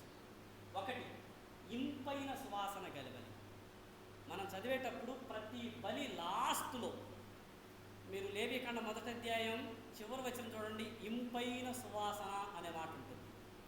ఇంపైన సువాసన గల బలులు, దహన బలి, నైవేద్యం, సమాధాన బలి, వీటిల్లో పాపం ఉండనే ఉండదు. పాప సంబంధమైనవి కావు ఇవి. దీంట్లో క్రీస్తు వ్యక్తిత్వం మనకు కనపడదు. ఈ 3 బలుల్లో దహన బలిలో క్రీస్తు మన కోసం ప్రత్యామ్నామయ్యాడు, మన స్థానాన్ని ఆయన తీసుకున్నాడు, మనకు బదులుగా చచ్చిపోయాడని చెప్తే, నైవేద్యం క్రీస్తు యొక్క మనోహరత్వాన్ని, గొప్పతనాన్ని చెప్తుంది. సమాధాన బలి క్రీస్తే మన సమాధానం. ఆయన మనకి సమాధానం ఇవ్వడం కాదు, జాగ్రత్తగా మాట గుర్తుపెట్టండి. దేవుడు యేసు ప్రభు మనకి సమాధానం ఇవ్వడం కాదు, ఆయనే మన సమాధానం, ఆయనే మన అదేంటో మనం దేవుని చేతులు చూస్తాం కానీ దేవుని ముఖాన్ని చూడం. చెయ్యి అందరికి కావాలండి, ఆయన ముఖం వైపు చూద్దాం, ఆయనే మన సమాధానం. సో రెండవ రకం ఇంపైన సువాసన లేని బలులు. ఇవి సువాసన కాదు దేవునికి. పాపరాధ బలి, అపరాధ పరిహార బలి. ఎందుకంటే వీటిలో పాపం ఉంటుంది. యేసు ప్రభువారు చేసిన సిలువ కార్యాన్ని ఇవి రెండు చూపిస్తాయి. పాపరాధ బలి, పాపం ఒక నైజం. జాగ్రత్తగా ఈ మాట మనసులో బండియండి. పాపం ఒక నైజం, పాపం ఒక నైజం. ఆ మాట చెప్పాలంటే పాపం ఒక చెట్టు కాదు, అది ఒక విత్తనం, సీడ్. సీడ్, పాపపు విత్తనం మనలో ఉంటుంది. మీకు గడ్డి తెలుసు, గడ్డిని పైన చెక్కామనుకోండి మళ్ళీ మొలుసు. ఎందుకంటే ఆ విత్తనం భూమిలో ఉండి మీరు ఎన్నిసార్లు చెక్కినా మళ్ళీ వస్తుంది. అందుకే కొన్నిసార్లు ఏం చేస్తారంటే తవ్వి ఆ వేర్లతో పాటు విత్తనంతో పాటు తీసేస్తారు. పాపం ఒక సీడ్, నైజం, అది పుట్టుకొస్తూనే ఉంటుంది. ఇందాక విన్నాం, రక్షణ త్రికాలాలని చెప్పారు చూడండి. యేసు ప్రభువారు రక్షించాడు, రక్షిస్తూ ఉన్నాడు, రక్షించబోతాడు. ఎందుకంటే మనం ఇంకా పాప స్వభావంతో ఉన్నాం. మనం పాప స్వభావం ఇంకా మనలోనే ఉంది, పాపం చేసే ప్రమాదం ఉంది, దాన్ని సూచిస్తుంది. రెండవది, పాపం క్రియాపూర్వకంగా జరుగుతుంది. లోపల ఆలోచనలతో స్టార్ట్ అయ్యి క్రియల్లోకి వస్తుందని చెప్పడానికి ఇది చెప్పబడింది. ఓకే, తర్వాత సో ఇది మీరు రాసుకోవడానికి చాలా టైం పడుతుంది. ఈ 5 రకాల బలులు గురించినటువంటి క్లుప్త వివరణ, క్లుప్త వివరణ. మీ దగ్గర ఫోన్ ఉంటే ఫోటో తీసుకోవచ్చు, ఎందుకంటే ఇది రాయడానికి చాలా టైం పడుతుంది. ఓకే, దహన బలి దేవునికి ప్రతిష్ఠ చేసే ఉద్దేశంతో చేస్తారు. ఆ బలికి వేటిని ఉపయోగిస్తారో ఇది, దాన్ని ఎట్లా చేసేవాళ్ళు ఆ లాస్ట్ లైన్ చూపిస్తుంది, ఆ బలి ఎట్లా చేసేవాళ్ళు అని. అయితే ఈ 5 బలుల్లో నైవేద్యం ఒక్క దాంట్లోనే రక్తం చెందదు, మిగతా 4 బలుల్లో రక్తము చిందించబడుతుంది. రైట్. సో బలులు ఇవి. బలుల తర్వాత మరొక ప్రాముఖ్యమైన టాపిక్ ఉంది, అది పండగలు. లేవీకాండం అంటే ఈ 2 గుర్తు పెట్టుకుంటే చాలు, బలులు పండగలు, బలులు పండగలు, బలులు. ఆదికాండం 4 ముఖ్య సంఘటనలు, 4 ముఖ్య పితరులు. నిర్గమకాండం 10 తెగుళ్ళు, 10 ఆజ్ఞలు, 10 వస్తువులు. లేవీకాండం బలులు, 10 తెగులు, 5 బలులు, 7 పండగలు, 5 బలులు, 7 పండగలు. సులభంగా గుర్తుపెట్టుకునే కొండ గుర్తులు ఇవన్నీ. సో లేవీకాండంలో ఇశ్రాయేలీల పండగలు ఉన్నాయి, ఫెస్టివల్స్ ఆఫ్ ఇజ్రాయెల్స్. ఇశ్రాయేలుకి 4 రకాలైన పండగలు ఉండేవి. 4 పండగలు కాదు, 4 రకాలైన పండగలు. నెంబర్ 1, వారంలో ఆచరించే పండగలు ఉండేవి. సబ్బా, విశ్రాంతి దినం, ఆదివారమే కదా విశ్రాంతి దినం. ఆదివారమా శనివారమా? ఇప్పుడు ఇది కొట్లాట అసలు బైబిల్లో. విశ్రాంతి దినం శనివారం అయితే మీరు ఆదివారం పెడతారు అనేవాళ్ళు బోలెడు మంది ఉన్నారు. మీ పాస్టర్ గారు అబద్ధం చెబుతుంది. మీకు బైబిల్లో విశ్రాంతి దినం శనివారం. యేసు ప్రభు చర్చికి వెళ్ళింది శనివారమే, మీరేంటి ఆదివారం అంటారు? మీ పాస్టర్కి తెలియదు, మై గారు బాధ్యతుడని కూడా బోలెడు మంది. ఇశ్రాయేలుకి అన్నా అది వాళ్ళే అట్లా, కానీ అది కరెక్ట్గా అది ఇశ్రాయేలీయులు. ఒకవేళ ఆ మాట ఎవరన్నా అడిగినా సరే ఆ మాట ఎవరన్నా అడిగితే నేను వాళ్ళకి ఒకటే చెబుతా, నువ్వు సున్నతి చేయించుకున్నావు అని అడుగుతా. కథమిక నువ్వు సున్నతి చేయించుకుంటే శనివారం ఇవ్వాలండి. కొద్దిమందిని అక్క విజయవారు కదండి శాపం కాబట్టి తెమ్మంట మా కత్తి అని కూడా అడిగేవాడు. అనేవాడు. ఓకే, సో వారంలో ఆచరించవలసిన పండగలు ఇశ్రాయేలుకి ప్రతి వారం ఇది చేయాల్సిందే సబ్బాత్. నెంబర్ టూ నెలలో ఆచరించే పండగలు. మరి మీలో ఎంతమందికి తెలుసో ఇశ్రాయేలీలకి అమావాస్య పండగ, మనకి దెయ్యాలు తిరిగే రోజు. అమావాస్య ముందు రోజు బాప్తిసం ఏంటి, అమావాస్య అటు ఇటుకు పెట్టుకొని పెళ్ళేంటి, పాస్టర్లు చెబుతారండి, సంఘ పెద్దలు చెబుతారు. ఏదమ్మా పెళ్ళి అన్నారు ఎప్పుడంటే, ఏం లేదు ఈరోజు పెట్టుకున్నాం అనుకున్నాం, అమావాస్య అంట తర్వాత రోజు, అందుకని నెలకొడుకు రోజు పెట్టుకున్నామని. చూసారా, ఇశ్రాయేలుకి అమావాస్య పండగ.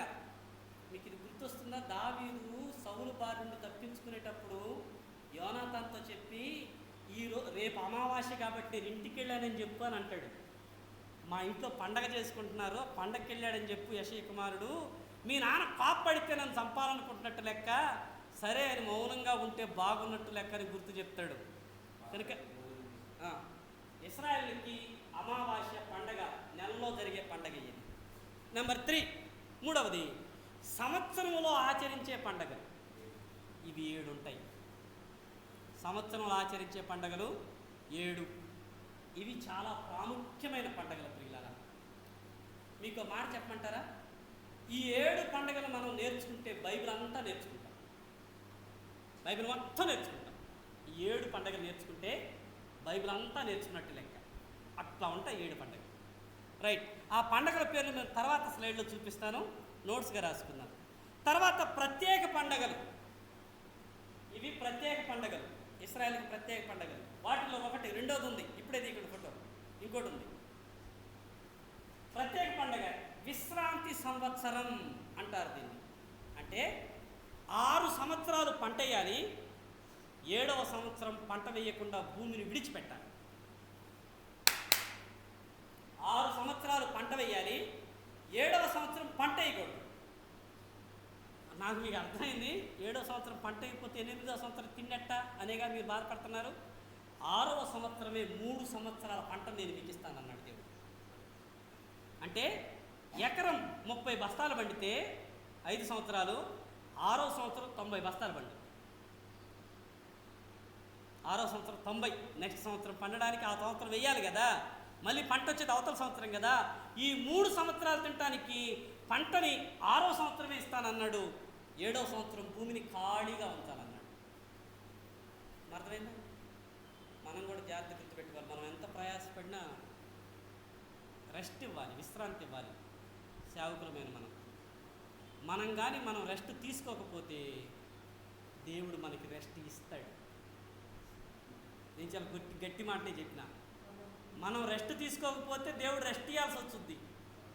రెస్ట్ ఇవ్వడం అంటే ఏందన్నా, ఏం జరిగింది, బండి ఒరిగింది, కాలు ప్యాచ్ చేయండి, 3 నెలలు రెస్ట్ అంట. హల్లెలూయా, దేవునికి స్తోత్రం.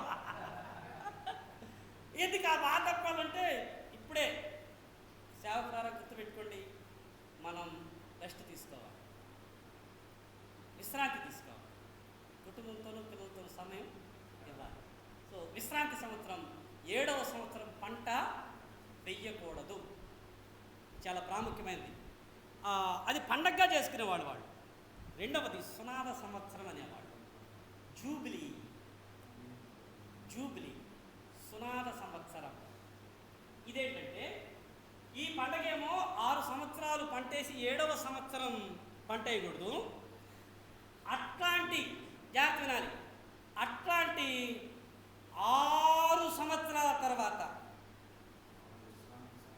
6 విశ్రాంతి సంవత్సరాల తర్వాత, ఏది ఈ విశ్రాంతి సంవత్సరాలు 6 తర్వాత వచ్చే 7వ సంవత్సరం ఉంటుందే, 7 ఏళ్ళు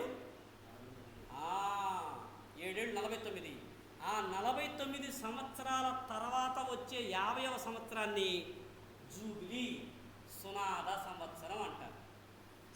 ఇది ఇశ్రాయేలు అందరూ ఎదురు చూసే రోజు తెలుసా సంవత్సరం? ఎందుకంటే ఆ సంవత్సరం విశ్రాంతి సంవత్సరం రోజున ఒకవేళ నేను సరిగా గడవక మా నాన్న పిత్రార్జితమైనటువంటి ఇంటిని అమ్మేసుకున్నా, ఆ 50వ సంవత్సరం రూపాయి చెల్లించకుండా నా ఆస్తి తిరిగి నాకు రిటర్న్ అవుతుంది. మా నాన్న పొలం అమ్మేసుకున్నా, ఆ 50వ సంవత్సరం అవతల వ్యక్తి నేను ఏమీ చెల్లించకుండానే నా భూమి నాకు ఇచ్చేయాలి. ఎందుకంటే ఇశ్రాయేలు ఆస్తి అమ్మబడకూడదు, అన్యాక్రాంతం కాకూడదు. ఇది దేవుడు వాళ్ళకి ఇచ్చిన ఆజ్ఞ. అందుకే చాలామంది ఈ సంవత్సరం కోసం ఎదురు చూస్తారు. నజరేతు ప్రకటనలో యేసు ప్రభువారు ఈ సంవత్సరాన్నే ప్రకటించాడు. లూకా సువార్త 4వ అధ్యాయం 18వ వచనం. దేవుని ఆత్మ, ప్రభు ఆత్మ నా మీద ఉన్నది, బీదలకు సువార్త ప్రకటించడానికి, గుడ్డివారికి కళ్ళివ్వడానికి, బీదలకు లేకపోతే చెరలో ఉన్న వారిని విడిపించడానికి నేను వచ్చాను అని చెప్పి లాస్ట్లో ఒక మాట అంటాడు, ప్రభువు హితవత్సరం ప్రకటించడానికి నేను వచ్చానంటాడు. ఏంటది? హితవత్సరం అంటే సునాద సంవత్సరమే, జూబిలీ. సునాద సంవత్సరం అన్నా, జూబిలీ అన్నా, హితవత్సరం అన్నా ఒకటే. 7 విశ్రాంతి సంవత్సరాల తర్వాత వచ్చేటువంటి నెక్స్ట్ 50వ సంవత్సరం సునాద సంవత్సరం. ఆ రోజున ఎవ్వరు ఏడవరు, వాళ్ళు పోగొట్టుకున్నవన్నీ తిరిగి సమకూర్చుకుంటారు. యేసు ప్రభు అదే చెప్పాడు, మీరు పోగొట్టుకున్నవన్నీ తిరిగి ఇవ్వడానికి నేను వచ్చాను, హితవత్సరం ఇవ్వడానికి వచ్చాను. ఆ హితవత్సరం కొరకు యేసు ప్రభు వారి సిలువలో చనిపోయాడు. ఆయన చనిపోయిన తర్వాత పాపం చేసి మనం ఏం పోగొట్టుకున్నామో ఆయన్ని నమ్మితే అన్నీ ఫ్రీగా పొందుకుంటాం, అన్నిటినీ ఫ్రీగా పొందుకుంటాం. అందుకే రోమపత్రిక 8వ అధ్యాయం 16-17 వచనాల్లో మనము క్రీస్తు తోడి వారసులం అని ఉంటుంది. క్రీస్తు తోడి వారసులు అంటే హక్కుదారులే కదా వారసులని, అర్థమైందా? హక్కుదారులే వారసులు. మనల్ని వారసులుగా చేశాడు సునాద సంవత్సరం అని. ఇవన్నీ ఇశ్రాయేలు జరుపుకునేటువంటి 4 రకాల పండుగలు. ఇక్కడ 4 దగ్గర మీరు ఏం పెట్టుకుంటారంటే ప్రత్యేక పండుగలను పెట్టుకోండి. ప్రత్యేక పండుగలను పెట్టుకొని ఏ విశ్రాంతి సంవత్సరం, బి సునాద సంవత్సరం. అవి ఆ వచనాలు అక్కడ ఈ భాగాల గురించి ఉంది. నాకు తెలిసి ఇది చివరి స్లైడ్ అనుకుంటున్నాను. చివరి స్లైడ్ పండగలు, ఇశ్రాయేల్ పండగలు.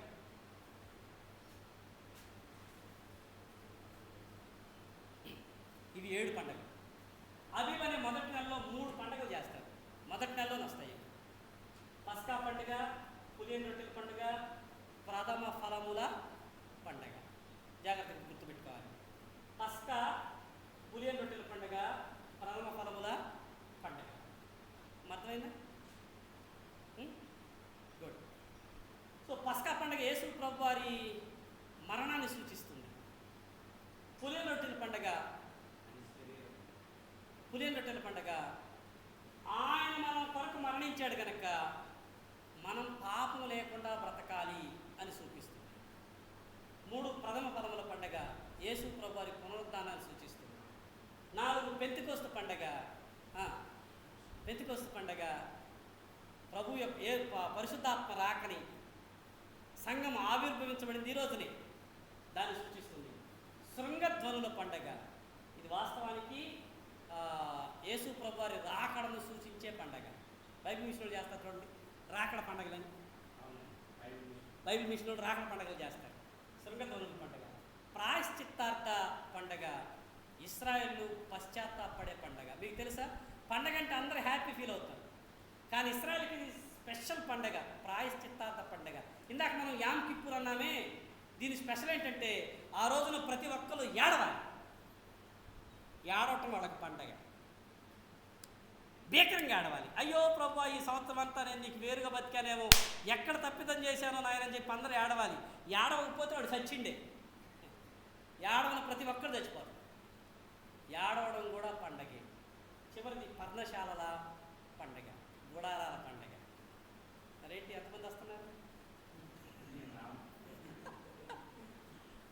గుడారాల పండుగకు వస్తే అయ్యగారికి ఫోన్ చేయండి, పక్కనే రాతివేత దూరం అయ్యగారికి. అర్థమైందా? మాదన్నా ఇంటి వేత దూరంగానే, ఆయన అయితే రాతి వేత దూరమే. ఆ నిలబడి రాయేసేదాన్ని వాళ్ళ ఇంటి ముందు పడుద్ది, కేకేస్తే మా ఇంటికి నిలబడుద్ది. పర్ణశాల పండుగ.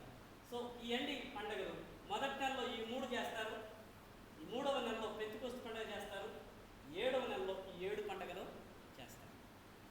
ఓకే, ఈ 3 పండుగల్లో ఇశ్రాయేలుకి పస్కా, పెంతెకొస్తు, పర్ణశాలలో చాలా ప్రాముఖ్యం. పస్కా, పెంతెకొస్తు, పర్ణశాల. ఎందుకంటే ఈ 3 పండుగలకి ఇశ్రాయేలు ప్రతి పురుషుడు ఎక్కడున్నా సరే యెరూషలేముకు రావాల్సిందే. యోహాను సువార్త చదవండి. ఆయన పస్కా పండగ వచ్చిన గనక యెరూషలేముకు వెళ్ళాను, పర్ణశాల పండగ సమీపించిన గనక యెరూషలేముకు వెళ్ళాను. ఈ మాటలు యోహాను సువార్తలో చాలా తరచుగా ఉన్నాయి. యేసు ప్రభు వెళ్ళాడు, ప్రతి ఒక్కళ్ళు ఖచ్చితంగా వెళ్ళి తీరాల్సిందే. ఇవి ఇశ్రాయేళ్ల 7 పండగలు. రైట్, ఇంతటితో మనం ఆపే ప్రయత్నం చేద్దాం. ఇంకొన్ని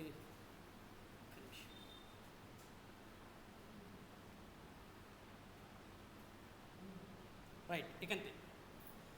ఇదండి లేవీకాండం. సో తర్వాత క్లాస్లో మనం ఇవి నేర్చుకునే ప్రయత్నం చేస్తాం. కనుక ఒక్క మాట గుర్తుపెట్టుకోండి, లేవీకాండం అంటే మనం పరిశుద్ధపరచబడాలి. పరిశుద్ధపరచబడాలంటే ప్రభు దగ్గరికి వెళ్ళాలి. ప్రభు దగ్గరికి వెళ్ళేటప్పుడు బలి ఖచ్చితంగా ఉండాలి.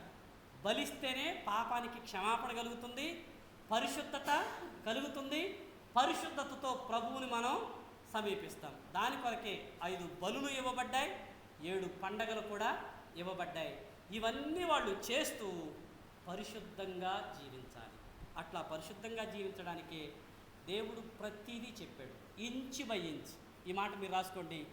ధర్మశాస్త్రం ఇశ్రాయేలీల ప్రతి అడుగును శాసించింది.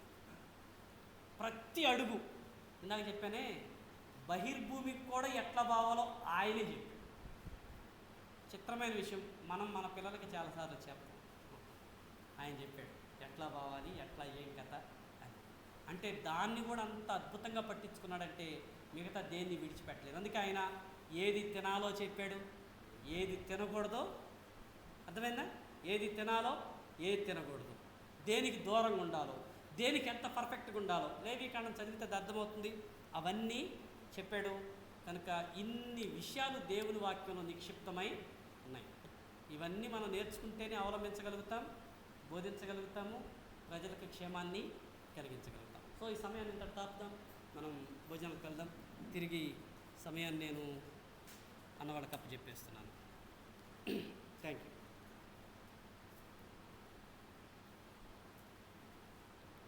దేవునికి మహిమ కలుగుగాక. చాలా అద్భుతమైన విషయాలు. మరి మీరు ఎంతవరకు, నేను అటుకి తిరుగుతూనే ఉన్నాను కానీ చాలా విషయాలు నేను నేర్చుకుంటూ ఉన్నాను. దేవుని స్తోత్రం కలుగు.